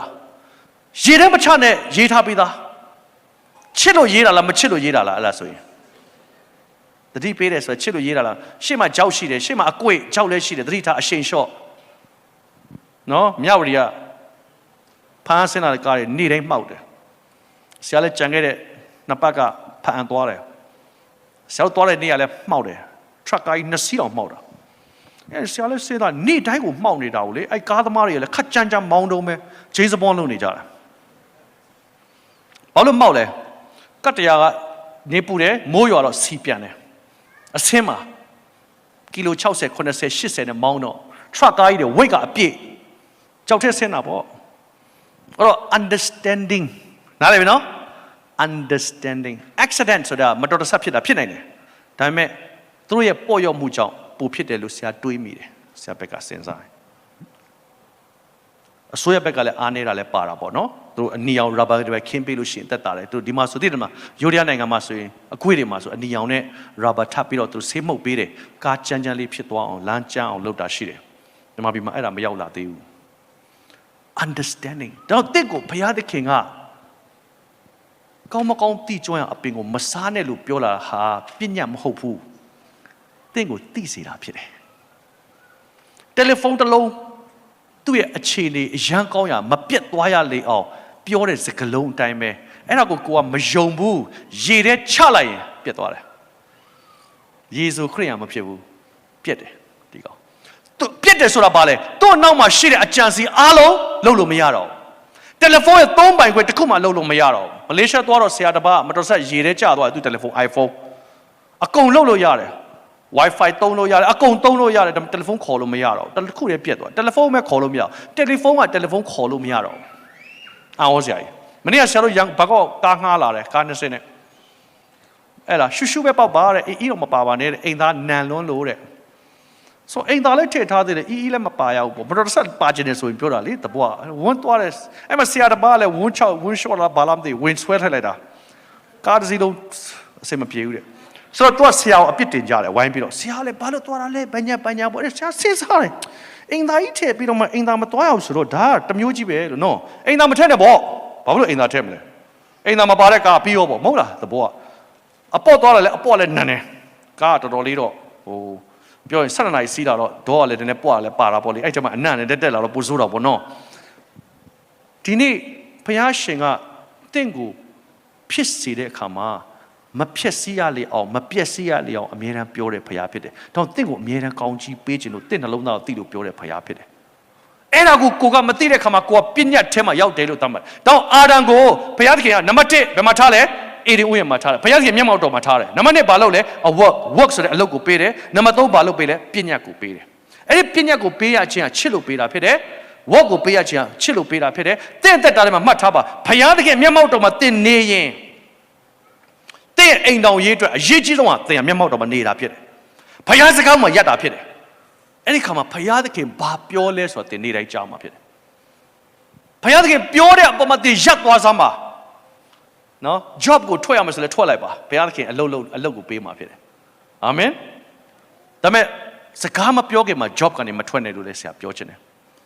တချို့ကဆရာဇော်မင်းပြောတယ်နှစ်ပြန်စားပြီးအလုပ်မသွားတော့ဘူးငါဘုရားခိုင်းတာပဲလုပ်တော့မယ်ဆိုပြီးတော့ဘုရားเจ้าမှာလာထိုင်နေလို့ရှိရင်ဆရာစတီဗင်ဒုက္ခရောက်လိမ့်မယ်နော်မဟုတ်ဘူးအဲ့တော့ပြောတာမဟုတ်ဘူးတင့်ကိုဘုရားစကားပြောမယ်ဆိုဝန်ခံပြီးတော့လှုပ်ဆောင်ဖို့ဖြစ်တယ်အာမင်ကောင်းပြီအဲ့အချိန်မှာ तू အသီးစားပြက်လားစားလားကောင်းမကောင်းသိကြအောင်ပြင်စားလားမစားဘူးကြည့်လား तू ကြည့်တယ်ထင်လားကြည့်လဲကြည့်မယ်ဒါပေမဲ့စိတ်ဝင်စားအောင်နော်အလုပ်လုပ်လားအလုပ်လုပ်တယ်အလုပ်လုပ်နေတဲ့အချိန်မှာမှဘုရားသခင်ကသူ့အတွက်အထောက်အမပြင်ဆင်တာဖြစ်တယ်ကျမ်းစာထဲမှာတစ်ခါမှမိမပေးစားတယ်ဆိုတာမပါဘူးအထောက်အမပေးစားတယ်ဆိုပဲပါတယ်သဘောတူလားမိမကိုဘယ်လိုပေးလဲအထောက်အမအနေနဲ့ပေးတယ်ကောင်းပြီဆိုတော့အခန်းငယ်14ရောက်လာတဲ့အခါမှာအခန်းကြီး1နှစ်ပေါ့တော့အခန်းကြီး2ငယ်18လောက်ရောက်လာတဲ့အခါမှာထာဝရရှင်ဘုရားသခင်ဒီအငယ်18မှာယောက်ျားသည်တယောက်တည်းမနေကောင်းသူနဲ့တော်သောအထောက်အမကိုသူ့ဖို့ငါလုပ်ဦးမယ်လေအကြံရှိတယ်အဲ့တော့အဲ့ဒီအကြံစီကဘုရားသခင်စီကဖြစ်တာလားလူစီကဖြစ်တာလားပြန်ပြောမယ်အဲ့ဒီအကြံစီကဘုရားစီကဖြစ်တာလားလူစီကဖြစ်တာလားလူကမိမတွေ့ဘူးလားမတွေ့ဘူးလူကမိမတွေ့ဘူးလားမတွေ့ဘူးဒီအချိန်မှာဘုရားသခင်စီစဉ်လားစီစဉ်တယ်လူကတွေ့ဘူးမှပဲလိုချင်တာလေမဟုတ်လားအဲ့ဒီအချိန်မှာဘုရားသခင်ကကြည့်တော့သူ့အတွက်အထောက်အမလုပ်ပေးမယ်တဲ့သူ့အတွက်အထောက်အမလုပ်ပေးမယ်ဆိုတာကတကယ်တော့ဘုရားသခင်ဘက်ကယောက်ျားသည်တယောက်တည်းမနေကောင်းသူ့ပေါ်မှာရှိတဲ့အကြံစီဟာပွားများဖို့ဖြစ်တယ်ဟုတ်တယ်နော်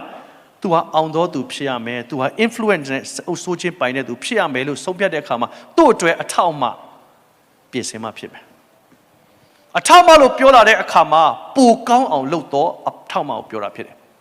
ပိုပြီးတော့မှလှပအောင်လုပ်တတ်သောအရာကိုအထောက်အမလို့ခေါ်တယ်ဆရာဒီ speaker မမယ်ဆရာတောက်တဲ့မလို့မရလို့ရှိရင်ဆရာကဘယ်သူခေါ်မလဲဆရာထက်အားနေတဲ့သူခေါ်မလားဆရာထက်အနည်းဆုံးတော့သဘောတူတဲ့သူခေါ်မလားမခေါ်ဘူးလား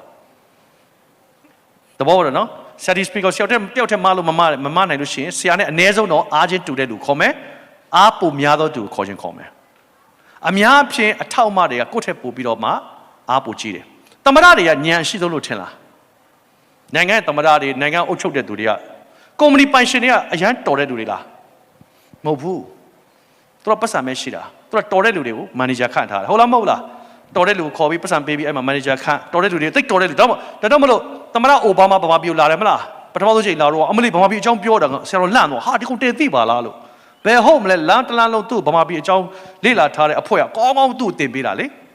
တဘောပေါ့နော်ဗမာပြည်ကို expert နဲ့တေချာလေ့လာထားတဲ့အဖွဲ့တွေရှိတယ်အမေရိကန်မှာအဲ့ဒီအဖွဲ့ကသမရအိုဘားမားအကုန်ပြောတာနိုင်ငံရေးကဒီလိုရှိတယ်ဘာပြောမှာငါတို့စီးပွားရေးဘယ်လိုလုပ်ကြမှာအဲ့တော့သူကနားထောင်ပြီးတော့ speech ပေးတာအဲ့ speech တော့သူရေးတာမဟုတ်သူများရေးပေးတာသမရတိုင်းကနေရာချတတ်တယ်ဒါပေမဲ့ပုံမတော်ဘူးသဘောပေါက်ပြီနော်ဘုရားသခင်ကအထောက်အမလို့ပြောလာရင်အထောက်အမကပိုတော်မလားအာရန်ကပိုတော်မလားကဲစဉ်းစားကြည့်အောင်အထောက်အမကပိုတော်မလားအာရန်ကပိုတော်မလားအာရန်ကပိုမတော်လို့သူ့အတွက်အထောက်အမရှာတာဖြစ်တယ်သဘောတူလားဘုရားသခင်ကဒါကြောင့်မလို့သူ့အတွက်အထောက်အမလို့ပြောလာတဲ့အခါမှာပွားများခြင်းလည်းပါတယ်ဟုတ်ပြီနော်ပွားများခြင်းလည်းပါတယ်အပြင်ဘုရားသခင်အောင်မြင်ခြင်းမှာပါဝင်ပြီးတော့သဘောတူပြီးပို့ပြီးတော့မှလှပစွာလုံနိုင်ဖို့ရန်အတွက်အထောက်အမကိုလုပ်ပေးတာဖြစ်တယ်ဒါကြောင့်မလို့အထောက်အမလုပ်ပေးဖို့ရန်အတွက်တဲ့သူကဘာလုပ်ခိုင်းလဲဆိုတော့ယောက်ျားကိုအိတ်ခိုင်းတယ်ပြီးတော့မှအယိုးကိုထုတ်တယ်အသားကိုဆေးဆက်တယ်ကြီးစွာသောအိတ်ချင်းနဲ့အိတ်ခိုင်းတာဟုတ်တယ်နော်ကြီးစွာသောအိတ်ချင်းနဲ့အိတ်ခိုင်းထားတဲ့အခါမှာ तू ကသူ့အယိုးထုတ်သွား तू သိချင်မှသိလိမ့်မယ်ပြီးတော့အသားဆက်ပေးတယ်ပြီးတော့မှအဲ့ဒီအယိုးကိုယူပြီးမှမိမလုပ်တယ်ဟုတ်တယ်နော်လူမိမကိုလုပ်ပြီးတော့မှဘုရားသခင်ကိုတော်တိုင်လူယောက်ျားစီကိုခေါ်လာဖတ်ဖူးလာအဲ့ကြမ်းပိုက်ဖတ်ဖူးတယ်နော်အဲ့လောက်ထိတော့ဆရာမပြောတော့အဲ့ဒီကမှအရေးကြီးတဲ့အကြောင်းပြောတာရှိတယ်20မှာထာဝရရှင်ဘုရားသခင်ကလူတွေကထုတ်သောနတ်ရိုးဖြစ်လူမိမကိုဖန်ဆင်း၍လူရှိရာကိုဆောင်ခဲ့တော့လူကလည်းယခုဤသူသည်ငါအယိုးတဲ့ကယိုးငါအသားတဲ့ကအသားဖြစ်၏လူထဲကထုတ်သောကြောင့်သူ့ကိုလူမိမကိုခေါ်ပေါ်အပ်တယ်တဲ့ဆိုတော့ဘုရားသခင်ကလူမိမကိုလှုပ်တယ်လူယောက်ျားကဟိုနားမှာကဲထားပါတော့လူယောက်ျားဒီမှာအကြီးစွာသောအိတ်ချင်းနဲ့လှုပ်အိတ်ချင်းနဲ့အိတ် သူ့ကိုပြီးတော့မှအယိုးထုတ်စေ့စပ်ထားခဲ့အဲ့ဒီအယိုးနဲ့မိမကိုဖန်ဆင်းဟုတ်လားမဟုတ်လားဖန်ဆင်းပြီးတော့မှဘုရားသခင်ကိုယ်တိုင်ကပဲမိမကိုဘုရုစီခေါ်သွားတယ်လူရှိအောင်ခေါ်သွားတယ်ဟုတ်လားမဟုတ်လားကောင်းပြီအဲ့တော့အာဒံတွေ့လားမတွေ့လားအဲ့ဒါပြန်နိုးလာအိုးဟာကောင်းကင်တမန်လေးကြားနေတာပဲကလေးမလေးတယောက်လာတယ်ပေါ့နော်အဲ့ခါမှာ तू ဘာပြောလဲ तू ဘာပြောလဲစက်စာဘယ်လိုပြောလဲငါအယိုးတွေကအယိုးငါအသားတွေကအသားအဲ့တော့ဘယ်လိုပြောမှထင်လဲဘယ်လို action နဲ့ပြောမှထင်လဲဟမ်ချစ်လွန်းလို့ကြိုက်လွန်းလို့ခြိုက်လွန်းလို့ပြောတာနော်ဆိုတော့ငါအယိုးတွေကအယိုးငါအသားတွေကအသားလို့ तू ပြောမှထင်လားအဲ့လိုပြောမှထင်လားဘယ်ပြောမလဲဘယ်လိုပြောမလဲစဉ်းစားကြည့် तू မိမတွေ့ဘူးလားမိမတွေ့ဘူးလားမတွေ့ဘူးဒါပေမဲ့ဘာဖြစ်လို့ तू ကချက်ချင်းသိတာစဉ်းစားစရာရှိတယ်ဟုတ်နော် तू မိမတွေ့ဘူးလားမတွေ့ဘူးဒါသဘာဝတူလားသဘာဝချင်းတူတယ်ဟုတ်တယ်နော်ဘာလို့သဘာဝချင်းတူလဲဆိုတော့ဝိညာဉ်လောကနဲ့ဘုရားသခင်ပေးထားတဲ့အရာဖြစ်သောကြောင့်ဝိညာဉ်လောကလည်းပါတယ်ကိုယ်ခန္ဓာလည်းပါတယ်သဘာဝချင်းတူလားတဒံတူလားတဒံနည်းနည်းလေးကွာတယ်မိန်းကလေးတိဆောက်ပုံနဲ့ယောက်ျားလေးတိဆောက်ပုံကွာလားမကွာဘူးလား तू မိမတွေ့ဘူးလားမတွေ့ဘူးပေမဲ့ तू ဘာလို့သိတာလဲစဉ်းစား तू မိမတစ်ခါမတွေ့ဘူးတွေ့တာနဲ့ तू ကတစ်ခါအသေးတွေရားပြီးတော့ဟာငါအယိုးကြီးပါလားလို့ပြောတာစဉ်းစားကြည့်လေဘာဖြစ်လို့လဲဆရာတော့ဒီလိုပဲနားလေတယ်ဘုရားသခင်ခေါ်လာလို့ဖြစ်တယ်အာမင်ဘုရားသခင်ကသူ့အတွက်ခေါ်လာမယ်ဆိုတာကိုသူတိတော့မသိထားဘူးဒါပေမဲ့သူ့စီကိုလမ်းလျှောက်လာတဲ့အခါမှာတခါမှမတွေ့ဘူးတဲ့တဘာဝချင်းတူပေမဲ့ပုံသဏ္ဍာန်နည်းနည်းကွာနေပေမဲ့ငါအတွက်ဆိုတော့သူသိတယ်ဘာကြောင့်သိလားအဖေပါလာလို့ဖြစ်တယ်ဘုရားပါလာလို့ဖြစ်တယ်အေဝါကအဲ့တော့အဲ့ဒီလူမိန်းမကိုအေဝါလို့နာမည်ပေးတယ်တဲ့လူမိန်းမကောအာဒေါင်ဘယ်မှာသွားတွေ့လဲဘယ်မှာတွေ့တာလဲပန်းချံထဲမှာတွေ့လားပန်းချံအပြင်မှာတွေ့တာလားပြန်ပြောမယ်နော်တော့အေဝါကအာရာကိုပန်းချံထဲမှာတွေ့တာလားပန်းချံအပြင်မှာတွေ့တာလားအေးတချို့ယုံကြည်သူမိန်းကလေးတွေကလေအပြင်မှာသွားတွေ့တာဟုတ်လားမဟုတ်လားအပြင်မှာတွေ့ပြီးမှသွားခေါ်လာတယ်နော်လောက်ပါအောင်ရှိလားမရှိဘူးလားယောက်ျားလေးကဘယ်မှာတွေ့လဲမျက်မှောက်တော်ထဲမှာပဲတွေ့တာဒီနေ့မှတ်ထားပါသင်တို့အတွက်ဘုရားသခင်ကမျက်မှောက်တော်ထဲမှာပဲ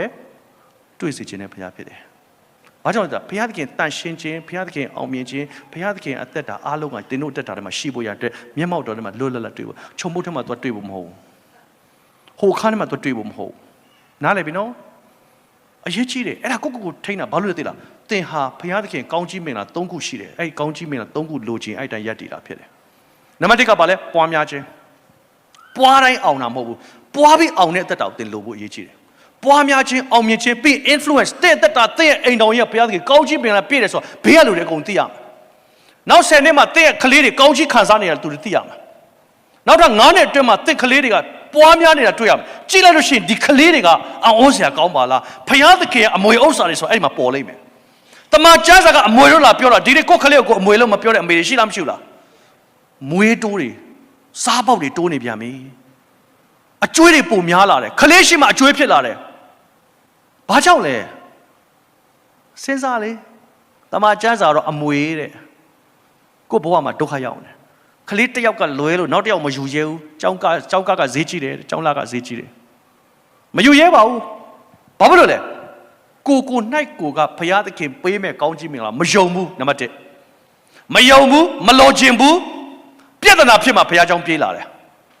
ခက်ခဲမှုအရန်ရောက်ရှိလာတဲ့ခါကျမှပြေးလာတယ်ဆရာတွေစီမှာပြေးလာတယ်ဆရာဘယ်လိုလုပ်မလဲကျွန်မသားဘိန်းစားတယ်တကယ်တော့ဘယ်တော့ကတည်းကစားနေတာလဲအေဒီဥယျာဉ်မှာ तू မနေကြတဲ့ तू စားနေတာဖြစ်တယ်ဒါဆိုလို့ရှိရင်တဲ့တက်တာထဲမှာဘယ်ကစားမလဲဇနီးတွေကဖြစ်မဲ့အမျိုးသမီးကအေဒီဥယျာဉ်ထဲမှာအာရန်ကိုတွေ့တာဘယ်မှာတွေ့လဲအေဒီဥယျာဉ်ထဲမှာတွေ့တာပြောချင်တာကတဲ့ရဲ့အတိုင်းဝိုင်းတဲ့ရဲ့အသက်တာထဲမှာတဘာဝတူသောမညီသောတဘိုးမထားနဲ့ဆိုတော့အဲ့တော့ပြောတာဖြစ်တယ်သဘောပေါက်နော်ညီသောတဘိုးဆိုဘုရားသခင်ရဲ့ခံစားထားတဲ့ဝိညာဉ်တော်နဲ့သက်ဆိုင်တဲ့အရာသဘောပေါက်ထားတဲ့အရာပေါ်မှာသင်ဟာစုံဖက်ဖို့ဖြစ်တယ်ဘုရားသခင်အလိုတော်ရှိတယ် ဘာလို့မစုံဖက်နဲ့လို့ပြောတဲ့ခါမှာတွဲသွားတဲ့ခါမှာခက်ခဲမှုရှိမှမဟုတ်လို့ပြောတာဖြစ်တယ်စောစီးတဲ့တားထားတာဖြစ်တယ်တဲ့ကိုဘုရားသခင်ကပေးတဲ့အခါမှာငါအယိုးတဲ့ကအယိုးငါအသားတဲ့ကအသားငါအယိုးတဲ့ကအယိုးငါအသားတဲ့ကအသားလို့ तू ကပြောလောက်အောင်ထိကခရစ်ဘုရားသခင်ခေါ်လာတော့ကြောင့်ဖြစ်တယ်ဒါဆိုအိမ်တော်ကြတဲ့သူတွေလက်ကျုပ်ပြတ်ထောင်ကြအောင်အိမ်တော်ရှိပြီးသားโอเคဒီထက်မှာကိုမိမရှိလားကိုယောက်ျားကိုမိမရှိလားရှိတယ်ကိုမိမပဲမှာလဲဘယ်မှာလဲမိမဟောဘေးမှာနော်โอเคဆိုတော့ကိုမိမဘေးနားမှာထိုင်အောင်အဲ့တော့နေရာပြောင်းအောင်ကိုဇနီးတဲ့ဘေးမှာထိုင်မှုဆရာအားပေးခြင်းတယ်တချို့ကကွဲပြီးတော့ထိုင်နေတာခွဲပြီးထိုင်တယ်ကွဲပြီးထိုင်တာမဟုတ်ခွဲပြီးထိုင်တာဗမာစကားနော်ဘယ်မှာလဲလွတ်ပေါင်းပြန်ထောင်အားလုံးယောက်ျားပဲမှာလဲအော်ဒီရှေ့မှာနော်โอเคဘေးလိုက်ထိုင်တာပိုကောင်းတာပေါ့နော်ဟိုဇနီးမောင်နဲ့ထိုင်တယ်နော်ရှိလားအကလို့ထိုင်ပြီလားထိုင်လားဇနီးမောင်နဲ့နော်โอเคပြီးတော့လွတ်ပေါင်းအိမ်အောင်လဲကြားတယ်တတ်ကြီးခွဲပြီးတော့ထိုင်တဲ့သူတွေမထိုင်မဲနဲ့တူတူထိုင်ရအောင်နေရာလေးပြောင်းလဲအောင်ကျေးဇူးတင်တယ်ဘာကြောင့်ဆိုတိတ်ရေးကြည့်တယ်တင်နန်းတက်တော်မှာခွဲပြီးထိုင်လို့ရှိရင်အဆင်မပြေဘူးနော်โอเคဆိုတော့အိမ်အောင်မရှိတဲ့သူတွေကတော့အိမ်အောင်မရှိဆိုတာလို့ပေါ့အိမ်အောင်ရှိတယ်ကိုခင်မွန်းတဲ့ဇနီးတွေမပါလာတာလည်းရှိနိုင်တယ်နော်ဟုတ်ပြီလားဆိုတော့ဘုရားသခင်ကတင်တို့နှစ်ဦးကိုပေါင်းဆက်တဲ့အခါမှာသူ့အုံနောက်ထဲမှာသူ့ရဲ့အတွေးခေါ်တဲ့မှာသူ့အကြံစီထဲမှာတခါတည်းသူကကောင်းချီးပေးဖို့အစဉ်သင့်ဖြစ်တယ်အဲ့ဒီအိမ်အောင်ပြုတ်တဲ့နေ့မှာဘုရားသခင်ကအားရပါရကောင်းချီးပေးခြင်းနဲ့ဘုရားမင်္ဂလာဆောင်ပါလေတယောက်ဆရာတွေကောင်းချီးပေးတာရှိလားမရှိဘူးလားခမည်းတော်သားတော်တန်ရှင်တော်ဝင်းတော်နာမတော်မြတ်၌အိမ်မင်းပြချင်းကုန်ပြဘယ်သူမှမခွဲပါစေနဲ့ရုပ်ကလည်းသေနေတာသေလားမသေဘူးလားတယောက်ဆိုတော့တီနေရတယ်ဆိုပါသေးသေတာပဲတီဖို့ပါလားဘုရားသခင်ကအရန်ကောင်းချီးပေးခြင်းတာအိမ်တော်ပြုတ်တဲ့နေ့မှာဘုရားသခင်ကောင်းချီးအရန်ပေးခြင်းတာဖြစ်တယ်ဒါကြောင့်မလို့ तू က process လုပ်တာယောက်ျားကိုကောင်း DNA ကိုတန့်ရှင်းလုပ်တယ် DNA ကိုတန့်ရှင်းလုပ်တယ် DNA ကိုအေဒင်ဥယျာဉ်ထဲမှာထားပြီးတန့်ရှင်းလုပ်တယ်မြေကြီးကပါလာတဲ့ဓာတ်ပါလာတော့ဘုရားသခင်သူ့ရဲ့ဩဝါဒကိုပေးတာဟာလေလုယာမင်းနော်ဒါစားမင်းဒါမစားနဲ့ဒီဟာမျိုးဘယ်လိုလုပ်ရလဲဒါကဘယ်လိုအပင်စိုက်ရလဲဒါကဘယ်လိုလုပ်ရလဲဒါကဘယ်လိုလုပ်ရမင်းပြုတ်စုထိန်းတော့ပါလို့ညံပညာငါပေးမယ်မင်းမပူနဲ့ငါလုပ်ပေးမယ်ဟိုကောင်းတဲ့ကြုံသိမ့်လုပ်တာလုံနေရင်းနဲ့မှဘုရားသခင်ဟာသူ့အတွက်အချိန်တန်ပြီအချိန်တန်လဲခေါ်ဒီကောင်အိတ်ခိုင်းတာကြီးစွာသောအိတ်ချင်းဟာလေလုယာအချိန်တန်တဲ့အထိကျွန်တော်စောင့်တတ်ဖို့ရည်ကြည်တယ်အဲ့ဒီအချိန်တန်တဲ့ဆိုဘုရားသခင်ကတတ်မှတ်ပေးတာဖြစ်သောကြောင့်သင်ဘာမှပူစရာမရှိဘူးသင်ကဘာပူရမလဲသင်ဘုရားသခင်ရှေ့တော်မှာတိုးဝင်တဲ့အသက်တာဘုရားစကားကိုကြားတဲ့အသက်တာရုပ်ဘလောက်ဆိုးဘုရားသခင်နဲ့တွားတာတွေမိမရတယ်ကောင်းအရှက်ဘလောက်ပူအသားဘလောက်မဲဘုရားသခင်နဲ့တွားတာလေချောလှရတယ်မိမတယ်ဘာဖြစ်လို့သိလားဇနီးတယ်ဆိုတာလေချောတာလှတော့ရှာတာမဟုတ်ဘူးလုံခြုံမှုနဲ့အားကိုးရမှုရှာတာဖြစ်တယ်လုံခြုံမှုနဲ့အားကိုးမှုကဘုရားသခင်စီမှာပဲရှိတယ်ရုပ်ရှင်မင်းသားကိုယူရဲတဲ့မိန်းမလက်ညှိုးထောင်တယောက်မှမထောင်ရုပ်ရှင်မင်းသားကိုကြိုက်တယ်လို့လက်ညှိုးထောင်ဆိုတာအားလုံးထောင်တယ်ကြိုက်တာနဲ့ယူတာနဲ့တတ်စီပဲဟုတ်လားမဟုတ်လားရုပ်ရှင်မင်းသားအမလီကိုရီးယားကအညောင်းဒါပေမဲ့ယူမလားမယူဘဝအတွက်တော့မပေးစမ်းနဲ့ဘာလို့လဲလုံခြုံမှုမရှိဘူး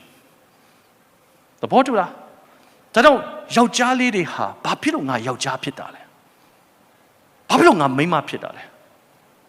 ဘုရားသခင်လောကထဲမှာယောက်ျားမိန်းမရှိတဲ့သားနဲ့ငါ့ကိုမှယောက်ျားဖြစ်စေတယ်ငါ့ကိုမိန်းမဖြစ်တယ် why မေးစမ်းပါတဲ့တောင်းကဘာလဲတင်သိသွားဖို့ရအတွက်ဘုရားသခင်ကမိန်းမကိုဖန်ဆင်းတဲ့အခါမှာတာ၍အထောက်မှဖြစ်ဖို့ရန်ဖန်ဆင်းထားတာဖြစ်တယ်ဒါကြောင့်မိန်းမတွေကပို့ပြီးတော့မှတော်တယ်မိန်းမတွေကပို့ပြီးတော့မှ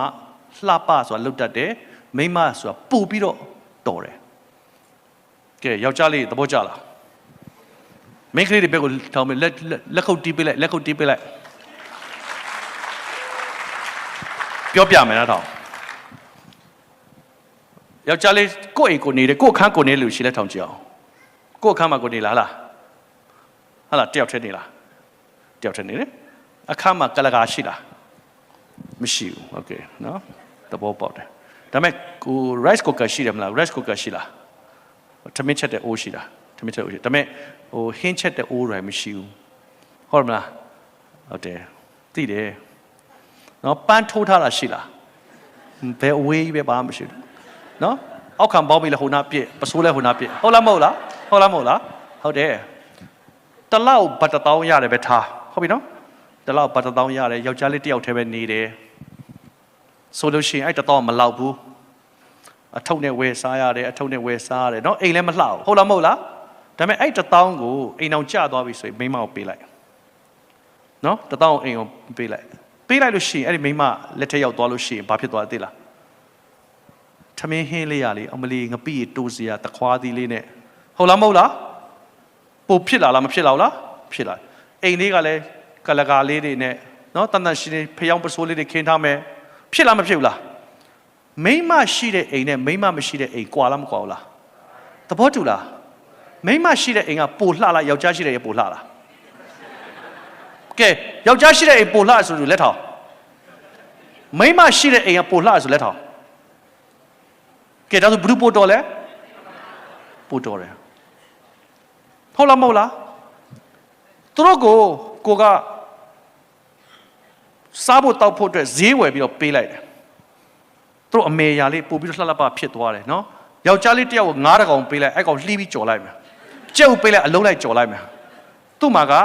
တီထွင်ကြံစပြီးတော့မှကြက်ဥလေးကိုဘယ်လိုလုပ်ပြီးတော့မှဘာဖြစ်နန်းနန်းပေးနေဆိုတာမစင်စားဘူးဟုတ်လားမဟုတ်လားဒါပေမဲ့ main ကလေးတယောက်ကိုနော်ကော်ပီတုံးနဲ့ကြက်ဥနဲ့ကြက်သားနဲ့ဘာကြောင့်ပေးလိုက်ကြည့်သူကအိမ်မှာရှိတဲ့ငပိရတို့စရာနဲ့နော်ပြီးတော့နောက်ဖေးမှာရှိတဲ့ချင်မောင်ရွက်တို့ဘာလို့အစာအကုန်လုံးကောက်ကက်ပြီးတော့မှပို့ပြီးတော့လှပအောင်အိမ်ကိုပို့ပြီးတော့မှအနံ့အရသာ decoration ခေါ်တာပေါ့ဟဟလားစပွဲကင်းလေးပါလေးနဲ့နော်ရေခွက်လေးတွေပါလေးနဲ့ဒါတွေအားလုံးကမိမရှိတော့မှပဲအိမ်ထဲရောက်လာတာဖြစ်တယ်ဆရာသဘောတူလားဟုတ်တယ်မလားစဉ်းစားကြည့်နော်ဒါဆိုရင်မိမတွေကပိုတော်လားမတော်ဘူးလားဒါကြောင့်မိမဟာပိုတော်သောကြောင့်ဘုရားသခင်အထောက်အမလို့ပြောရင်သဘောတူလားဒါဆိုယောက်ျားတွေကိုဘုရားသခင်ကကောင်းတယ်လို့မြေကြီးမှာထားတာမဟုတ်ဘူးပိုကောင်းတဲ့ဘုရားသခင်မျက်မှောက်တော်မှာထားတာအေဒီဝိနဲ့မှာထားတယ်နော်ပိုကောင်းလားအကြံစီကပိုကောင်းလားပြီးတော့မှပူပြီးတော့အရန်ကောင်းတဲ့အထောက်အမလည်းထပ်ပေးတယ်ဆိုရင်စဉ်းစားကြည့်နော်ဘုရားသခင်ကဘလောက်ထိသူ့ရဲ့အကြံစီကြီးတဲ့ဆိုစဉ်းစားဖို့အရေးကြီးတယ်အဲ့ဒီအိမ်တော်လေးဖြစ်လာတဲ့အခါမှာယောက်ျားသည်လည်းဘုရားစကားကိုကြားတော်သူဘုရားသခင်နဲ့တွာလာတတ်တော်သူ DNA လည်းကောင်းတယ်အသက်တာလည်းမှန်တယ်အဲ့ဒီခါမှာဘုရားသခင်တို့အတွက်အထောက်အမအနေနဲ့ဟုတ်ပြီနော်ငကိုတော့ဘတ်တထောင်းနဲ့အထောက်ဆွဲပြီးစားနေတဲ့သူကဇနီးတယ်လည်းရောက်လာရောဖွယ်ရာဖြစ်သွားตายရတဲ့အိမ်တော်လေးဖြစ်လာ house နဲ့ home အင်္ဂလိပ်စကားမိမကို house ပေးလိုက် home ဖြစ်သွားတယ်ဟုတ်လားမဟုတ်လားနော်သူ့ကိုလစာအပ်လိုက်မိဖို့ရေဖို့အကုန်ကြေသွားတယ်ပဲအမလေးဗမာပြည်တော်ပတ်စံပို့ပေးသေးတယ်စားစရာတောက်စရာရှိသွားတယ်ဘာပဲပေးဇနီးတယ်ဆိုတာပွားအောင်လုပ်တတ်တယ်သဘောတူလားဒါကြောင့်မလို့သူတို့ကိုယောက်ျားကမျိုးရှိတယ်မိန်းမမျိုးမရှိဘူးဟုတ်တယ်နော်သဘောတူလားယောက်ျားလည်းမျိုးရှိလားရှိတယ်မိန်းမမျိုးရှိလားမရှိဘူးမျိုးလေးတစ်တစ်လေးကိုမိန်းမကိုပေးလိုက်တဲ့အခါမှာအချီကြီးထွက်လာချစ်စရာလေးထွက်လာကိုလာကြာဟုတ်လားမဟုတ်လားဒါပေမဲ့အချိန်ပေးရလားမပေးရဘူးလားပေးရပါတယ်ဒါပေမဲ့တဘာဝလို့မြင်ပေမဲ့ကိန်းကားနဲ့တွက်ကြည့်လေသူတို့ကဘာပေးပူကောင်းအောင်ထွက်လာတယ်အဲ့ဒါမိန်းမဖြစ်တယ်သူတို့ကဘာပေးကြီးထွားအောင်ထွက်လာတယ်ကဲယောက်ျားတွေမတ်ထထအားလုံးဒီတစ်ခါတော့ယောက်ျားတွေအားလုံးမတ်ထထပြီးမိန်းမတွေလက်ခုပ်ထပ်တီးခိုင်းအောင်မနော်ကိုမိန်းမပဲလှည့်မိန်းမသိတော်တယ်ကွာလို့ပြောရမှာပြောပါကိုမိန်းမကိုဘာကြောင့်လဲသိလားစဉ်းစားကြည့်သူတို့ကဘာပဲပေးသူတို့ကပွားအောင်လုပ်တတ်တယ်ဒါပေမဲ့သတိထားမှားပြီးစကလုံး9လုံးလောက်ပြောမိရင်လဲအလုံး9000ပြန်ထွက်လာမှာဟုတ်လားမဟုတ်လားဘာကြောင့်လဲပွားတာဟုတ်သူတို့စကလုံး9လုံးပဲပြောတာတကောင်ချတိန်ဟာဒါတော့မလို့နော်ဆရာဒေးဗစ်လာမနေ့ကဒါပဲလာနော်မနေ့ကဆွဲလိုက်လားမသိဘူးโอเคထိုင်လို့ရပြီလက်ကိုတီးပြီးပြီလားကိုမိန်းမအတွက်ကောင်းပြီမိန်းမတွေပို့ထက်လားမထက်လားကိုကြည့်မယ်အခန်းကြီး3အငယ်6ကိုဖတ်ခိုင်း3ငယ်6 1 2 3ထိုအပင်သည်စားပွဲကောင်းခြင်းအစင်းလဲလှခြင်းပညာတိုးပွားစေလိုသောငါ နှစ်သက်ပွေသောအပင်ဖြစ်ခြင်းတို့ကိုမိမသည်မြင်လျင်အသီးကိုယူ၍စား၏မိမိခင်ပွန်းအားလည်းပေး၍သူသည်လည်းစားတော်မူ၏ကဲကြည်စမ်းအာရန်ကအဲ့ပန်းချံထဲမှာအလုပ်လုပ်နေတာကြားပြီလားလူယောက်ျားအလုပ်လုပ်နေတာကြားပြီလားတွေ့လားအဲ့အသီးကိုတွေ့တယ်စဉ်းစားလားဘာမှမစဉ်းစားဘူးဒီကောင်ငဒူပဲဒီကောင်ကဒီလိုပဲအေးစစ်စစ်ပဲနော် तू လှုပ်ရှားရှိတာ तू လှုပ်မယ်တပြက်စီလဲစရာရှိမယ်လှုပ်မယ်လှုပ်ရှားရှိတာပဲလှုပ်တယ်ဘုရားစကား तू နားထောင်နေလား तू စားလားမစားဘူးဒါမဲ့မိန်းမကြတော့လာပြီနော်တော့ပို့ပြီးတော့တော်လားပို့ထက်လားဘာပေးပေး तू ကစဉ်းစားလားစဉ်းစားတယ်မပေးတာတော့စဉ်းစားထားပြီ तू ကတော်တော်ကြည့်တာဒီအပင်ကနော်စားပွေကောင်းခြင်းဘယ်တော့နဲ့ तू စဉ်းစားထားလဲမသိဘူးနော်အစင်းလာတော့သဘောတူတယ်အစင်းလာတော့အပြင်မှာကြည့်တယ်ဆင်းလာတယ်ထားတော့စားပွေကောင်းခြင်းဆိုတော့ तू ဘယ်လိုစဉ်းစားထားတာလဲ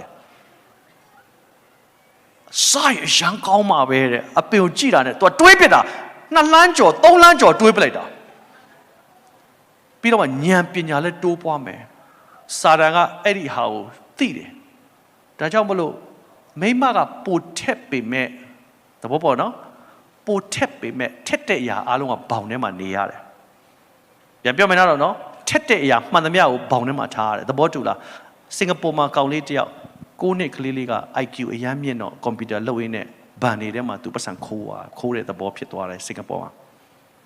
ဘန်နေကနေပတ်စံခိုးတယ်ခိုးချင်လို့မဟုတ်ဘူးသူ lock unlock လုပ်တာပေါ့နော် crack လုပ်ဘန်နေဝင်သွားတော့သူကရှောက်ကစားတာပေါ့ပတ်စံရောက်ပြော့ချက်ချင်းပလိတ်ကလိုက်တော့သူ့အိမ်မှာဖြစ်နေမိသွားတဲ့ကောင်လေး9နှစ်ပဲရှိတယ်အစိုးရတင်လိုက်တယ်ဒီကလေးကိုထောင်မချဘူးဘာလို့ဆို तू အရာ IQ မြင့်နေတာသိတယ်အပြစ်ကျူးလွန်ချင်တာမဟုတ်ဘူး तू က crack လုပ်ရင်းနဲ့အဲ့ဒီ crack ကို तू နိုင်သွားတော့ကစားလိုက်တာဖြစ်တယ်အစိုးရချက်ချင်းတင်လိုက်တယ်ပြီးသူတို့ရဲ့တိုင်းပြည်ထဲမှာ scholarship ပေးတယ်ဒီကလေးကိုတစ်သက်လုံးအစိုးရပညာသင်ပေးမယ်အစိုးရအလုပ်လုပ်ပေးဖို့ပဲပြောဘာနေရဲ့ control ဘာနေကို तू ကဟာလားတခိုးတွေမဝင်အောင်လို့ तू က protect လုပ်ဖို့အတွက်သူ့တာဝန်ပေးထားတယ်ဒီကလေးလေးကအခုက9နှစ်10နှစ်ပဲရှိသေးတယ် तू ကအရန်တော်တဲ့အတွက်ကြောင့်ဗျမ်းပတာဖြစ်တတ်တယ်အရန်တော်တဲ့အရာဖြစ်သောကြောင့်သူသည်သူ့ကိုထိန်းတဲ့သူမရှိရင်သူကပွားတာတဘာဝမဟုတ်တော့ဘဲနဲ့ဖြစ်ချင်တယ်ဖြစ်မှာဖြစ်သောကြောင့်အစိုးရကသူ့ကိုဘောင်ထဲမှာထည့်လိုက်ဟုတ်ပြီနော်တိတ်တော်တဲ့လူတွေကလေးတွေကြည့်တချို့ကလေးတွေအရန်တော်တယ်ဘောင်ထဲမှာထည့်ရလားမထည့်ရဘူးလားထည့်ရတချို့ခုံဆောက်ကိုဖြစ်နေ hyper လေးရှိလားမရှိဘူးလားအဲ့ကလေးဆိုဘာလို့ထားလဲထိန်းထားရတယ်နှမပြေးပြီးတော့မော်တော်ကားလည်းမသိဘူးဒီကောင်မော်တော်ကားလည်းသူ့ကပဲပြစ်တိုက်တာနော်ဟုတ်လားမဟုတ်လား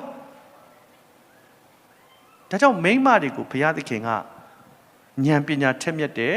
မိန်းမတွေကိုကောင်းကြီးပေးတယ်အထောက်အမထားပေမဲ့ဘုရားသခင်အကြံစီကယောက်ျားကိုပံ့ပိုးဖို့ဖြစ်တယ်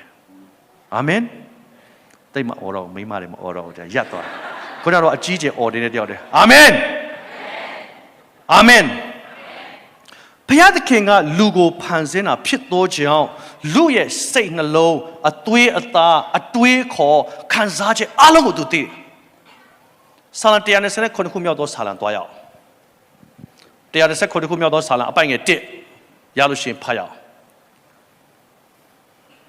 129ခုမြောက်သောဆာလံအပိုင်ငယ်1ထာဝရဘုရားသည်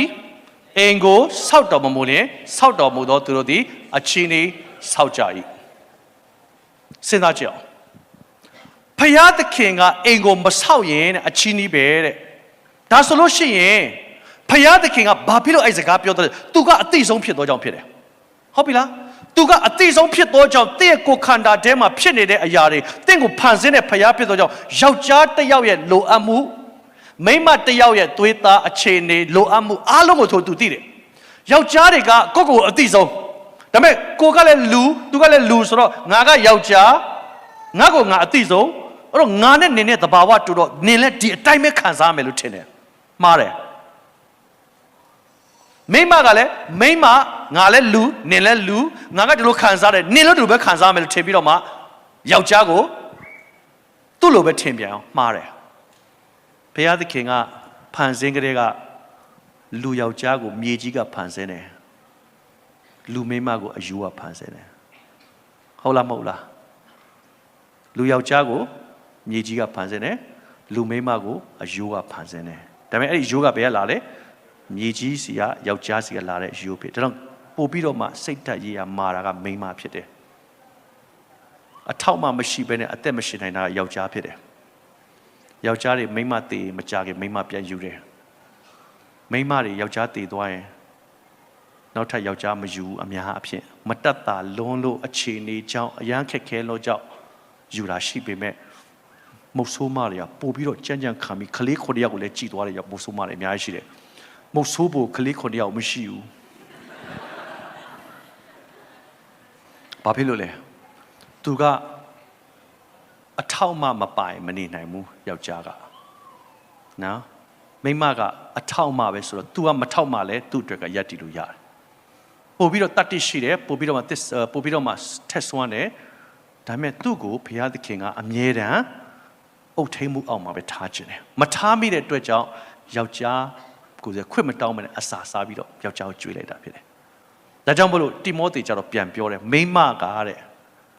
ဘုရားသခင်ရှေ့မှာယောက်ျားကဘုရားသခင်ကိုမှားယွင်းတာမဟုတ်ဘူးတဲ့မိန်းမကမှားယွင်းတာနောက်ပိုင်းကျရင်ဆရာပြမယ်မနေ့ပြန်ကျရင်ဆရာပြမယ်ဟုတ်ပြီလားတော့ဘုရားသခင်ကလူယောက်ျားနဲ့လူမိန်းမကိုကောင်းကြီးပေးခြင်းနဲ့ဘုရားဖြစ်တယ်ဟာလေလုယာအိမ်တော်တွေကိုကောင်းကြီးပေးခြင်းဘယ်လိုကောင်းကြီးပေးမလဲများစွာမွေးဖွားခြင်းအောင်မြင်ခြင်းနဲ့တကွာအုပ်ဆိုးခြင်းဆိုတာ influence လုပ်တာကိုယ်အိမ်တော်ကိုကြည့်ပြီးတခြားအိမ်တော်တွေကအရာယူသေးမှာဟာဒီအိမ်တော်တွေကကောင်းလိုက်တာဒီအိမ်တော်ကဒီလိုပါလားလို့ influence လုပ်မယ်ကိုပြောလိုက်လို့ရှိရင်ရက်ကွက်ကနားထောင်မယ်အဲ့လိုမျိုးကိုဖြစ်စေခြင်းတဲ့အရာဖြစ်ပေမဲ့ဒီကနေ့စာတန်ကဘု து ကိုချလဲယောက်ျားကိုချတယ်သွေးသားနဲ့ချတယ်မိန်းမကိုသွေးသားနဲ့ချတယ်ရံဖြစ်တယ်သူနားမလဲဘူးနော်ကိုလည်းဖျားစကားလည်းနားမလဲဘူးဖျားသခင်နားလဲရောက်မယ်ပြညတ်ကိုလည်းကျွန်တော်မနားလဲထားတဲ့ခါမှာ understanding လို့ခေါ်တဲ့ marriage understanding နားမလဲတဲ့ခါမှာခက်ခဲမှုတွေကျွန်တော်ဖြစ်လာကြတယ်ဒါကြောင့်မလို့ဖျားရှင်ကသင်အသက်တာထဲမှာကောင်းကြီးပေးမယ်ဒါသင်ဘာနဲ့ပြန်သွားရမလဲဖျားသခင်မျက်မှောက်တော်မှာပြန်ဝင်ရအောင်ဆိုဒီနေ့ဆရာသင်တို့အရောက်တိုင်းကိုစကားပြောခြင်းနဲ့မနေ့ပြန်မနေ့မှာကျမ်းစာဖတ်လာပါဖတ်လာမလားမနေ့မှာကျမ်းစာဖတ်လာဖို့အားရေးကြည့်တယ်အရောက်တိုင်းဖတ်လာမလားလက်ထောင်ရအောင်ဖတ်လာမဲ့သူလက်ထောင်ကြည့်အောင်ကျေးဇူးတင်တယ်ဆရာယုံပါတယ်သင်တို့ဖခင်နဲ့တီဗီစကားပြောတဲ့စကားဖြစ်ပါစေကျမ်းစာဖတ်တယ်ဆိုတာကတယ်လီဖုန်းနဲ့မဖတ်ပါနဲ့လို့ဆရာအားပေးခြင်းနဲ့ကျမ်းစာအုပ်နဲ့ဖတ်စီခြင်းနဲ့ပြီးတော့ကျမ်းစာအုပ်တစ်ပိုက်ကိုဖတ်ခိုင်းတာမဟုတ်ဘူးဟိုအခန်းကြီး1ကိုဖတ်ခိုင်းတာမဟုတ်အခန်းကြီး2ကိုဖတ်ခိုင်းတာမဟုတ်ဘူး quality time လို့ခေါ်တယ်တစ်ပိုက်နော်တပိုက်ကိုဖတ်ပါတုတ်တချမ်းအခန်း1ပဲအခန်း1ကငွေ1ကနေ9အထိပဲဖတ်ဘုရားဘာပြောတာလဲဘာကြောင့်ပြောတယ်ငါ့ကိုဘာပြောချင်တာလဲရအောင်ရှာခဲ့အာမင်ဘုရားနဲ့စကားပြောပါနော်ဆရာအုပ်မြင့်ကဟိုမှာအကြီးကျယ်တင်မှာအဲ့ဒါပဲဆရာလည်းဒီမှာလည်းမင်းတို့ကိုလည်းအဲ့ဒါပဲပြောပေးလိုက်မယ်မနေ့ပြန်မှာဖတ်လာပါနေ့ပြန်ကြာရင်ဆရာတင်တဲ့ခါမှာပြန်မေးမှာဖြစ်တယ်မေးမယ်ဆိုတာကရိုးရိုးလေးပဲ check လုပ်တာပါထပြီးတော့ဆိုခိုင်းတာမဟုတ်ပါဘူးเนาะချမ်းစာဖတ်လာခဲ့သလားလို့ပြောတာဆိုမနေ့ပြန်မှာတင်ဖတ်လာရင်တဲ့သက်တာထဲမှာစဖတ်လာတာနဲ့သင်ကပညာရှိဖြစ်လာလိမ့်မယ်အဲ့ဒီပညာကဘုရားသိတော်နဲ့ပညာဖြစ်တယ်လူမိုက်ကပြောင်းလဲမယ်တဲ့မှတ်ထားကိုယ်ကလေးတွေကိုကျမ်းစာပေးဖတ်ကိုယ်ခင်မိုးတွေကိုကျမ်းစာပေးဖတ်မဖတ်လို့ရှိရင်ကိုကဖတ်ပြယောက်ျားလာဖတ်ရအောင်ပြောနိုင်ရမယ်အိမ်တော်ပြန်ကောင်းဖို့ရတဲ့ယောက်ျားကိုကိုကဆွဲနိုင်ရမယ်ကိုကထက်မြက်တယ်လေမဟုတ်လားထိုနည်းဆိုမိန်းမအသိဆိုးတယ်ဆိုလို့ရှိရင်ယောက်ျားကဥဆောင်ပြီးတော့မှဘုရားသခင်ရှေ့မှာဝင်တတ်မယ်မိန်းမကထက်မြက်တော့ကြောင့်ယောက်ျားမကောင်းဆိုတဲ့ယောက်ျားကိုကိုကဆွဲနိုင်အမျိုးမျိုးဆရာနောက်ပြီးမှတင်ပေးမယ်အိမ်တော်ရေးဟာဘုရားသခင်နီးနဲ့တွားရင်အရန်လွယ်တယ်ဘယ်အိမ်တော်မှပြက်เสียအကြောင်းမရှိဘူးအာမင်ပြက်နေတဲ့အိမ်တော်တွေအကုန်ပြန်ကောင်းမယ်ဆရာလက်တွေ့အများကြီးရောက်လာပြီကွဲကနေဖြစ်တဲ့အိမ်တော်တွေဘုရားနှုတ်ကပတ်တော်ရပြန်လာကြတယ်ဟာလေလုယာခွင့်လွတ်ကြတယ်ဘာလို့ခွင့်မလွတ်လဲငကိုတော့က तू ကငါလို့ထင်တာလေသူ့စိတ်နဲ့နှိုင်းတော့သူ့မိန်းမသူ့စိတ်နဲ့နှိုင်းတော့မနာလေနိုင်ဘုရားသခင်အဲ့လိုဖန်ဆင်းတာမဟုတ်ဘူးယောက်ျားမှာယောက်ျားခံယူချက်ရှိတယ်မိန်းမခံယူချက်ရှိတယ်အဲ့ဒီအရာလေးတွေကို understanding ဘုရားဖန်ဆင်းထားတော့ကိုနားလေသွားတာနဲ့သဘောပေါက်သွားရအောင်သဘောပေါက်သွားတာနဲ့ဩဒီလိုပါလားအဲ့ဒါကလမ်းဘေးကလာတဲ့စာမဟုတ်ဘူးတမန်တရားကဘုရားကဖန်ဆင်းလို့သင်ကိုပြောတာဖြစ်တယ်အာမင်ကျွန်တော်အားလုံးမတထားရအောင်ဒီသက်တာများကိုဆက်ကပ်မယ်ဘာဆက်ကပ်မလဲကျွန်တော်အသက်တာအိမ်အောင်ရှိပြီးလည်းဖြစ်နိုင်တယ်မရှိသေးတာလည်းဖြစ်နိုင်တယ်ကျွန်မအသက်တာအတူတူပဲဒီနေ့ကစပြီးတော့မှကျွန်တော်ဟာကိုရောရဲ့မျက်မှောက်တော်ထဲမှာနေမှာဖြစ်ပါတယ်ကိုရောမျက်မှောက်တော်ထဲမှာကျွန်တော်နေမှာဖြစ်တယ်ကိုရောမျက်မှောက်တော်ထဲမှာကျွန်တော်စကားတော်ကြားဖို့ရတဲ့အချိန်ပေးပါတယ်အာရန်ကအတင်းဖိချင်းခံရတာဖြစ်တယ်မျက်မှောက်တော်ထဲမှာအတင်းထားတယ်ဒါဒီနေ့ကျွန်တော်တို့ခရစ်တော်ကမဖိထားဘူးကိုယ့်အကိုတိဆောက်ရတဲ့ကာလရောက်လာပြီမမင်းနဲ့ဘုရားเจ้าကိုပြောတာမဟုတ်ဘူးကိုတိဆောက်တယ်ဆိုတာ ကိုကအချိန်ယူပြီးတော့ဖခင်သခင်နဲ့စကားပြော quality time ကို15မိနစ်ပဲယူလာခဲ့ပါသင်တစ်နေ့လုံးကောင်းကြီးခံစားရမှာဖြစ်တယ်တချို့ကနိုင်ဝက်ယူတယ်တနာယူတယ်အားပေးပါတယ်ဆရာရောက်တကယ်တော့တနာရီလောက်ထိတော့ယူစေချင်တာပေါ့သို့တော့ first time နော်ပထမဆုံးနေ့ဖြစ်တော့15မိနစ် quality time အခုအခန်းကြီးလည်းအရန်ကောင်းတယ်နော်မနေ့ထားလို့ရှိရင်6နိုင်လောက်မှထားမယ်ဘုရားရှင်စကားပြောမယ်ကိုတော့ဖွင့်ပြပါဒီနေ့ကျွန်တော်ကိုစကားပြောပါဘယ်ကစဖတ်မလဲဂလာတိဩဝါဒစာကိုစဖတ်တုတ်တန်ကြောင်နေ့တိုင်းဖတ်မယ်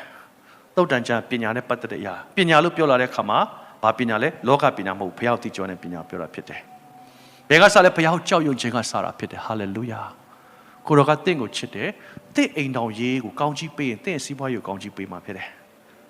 တစ်သားသမီးတွေကိုဘုရားသခင်ထိန်းထားပေးမှာဖြစ်တယ်ကိုတော့ဒီကလေးတွေကိုကြည့်ပေးပါလို့ပြောနေဘုရားသခင်ကဟာလေလုယာယူထားပေးမှာဘာလို့လဲသိလားအမွေလေအမွေဘုရားသခင်ယူထားပေးပါလို့ပြောရင်ကိုသူ့အမွေကိုသူ့ပြန်အပ်ထားသူထိန်းထားမှာပေါ့အာမင်အမွေဆိုပွားဖို့ဖြစ်တယ်ပျက်စီးဖို့မဟုတ်မြောင်များသောကလေးတွေကိုမပျက်စီးပါစေနဲ့ပွားစေပါဘယ်လိုပွားမလဲဘုရားသခင်နှုတ်ကပတ်တော်နဲ့ပွားဖို့ဖြစ်တယ်ဘယ်ကစမလဲသင်ကစမှာဖြစ်တယ်နောက်9နှစ်နောက်10နှစ်ကြည့်ဆရာရွှေ့မဲ့ယုံတယ်ဆရာဒီနေ့မြောင်များတော့တင်းတော်တွေသွားပြီးတော့မှဒီသင်္ကန်းစာတွေကိုပေးနေတာလူငယ်တွေအကုန်လုံးလွတ်ချင်းကိုရလာကြပြီဟာလေလုယာလွတ်ချင်းတဲ့တကွာဘုရားကနှစ်သက်တဲ့အသက်တာဘာလဲသူသိလာကြတယ်သိတယ်နားလေသွားတဲ့အခါမှာလက်လျှောက်သွားတယ်ဟာလေလုယာငကိုတော့သိတယ်မနားလေတဲ့အခါမှာပညာလူခံစားတယ်ခိုးပြီးလောက်ကြတယ်အခါကျတော့ဒီနေ့ခိုးလောက်မဲ့ကာလမဟုတ်တော့ဘုရားကရှေ့မှာယက်တည်ပြီးကိုယ်ကိုယ်ရဲ့ကာလဖြစ်တယ်အာမင်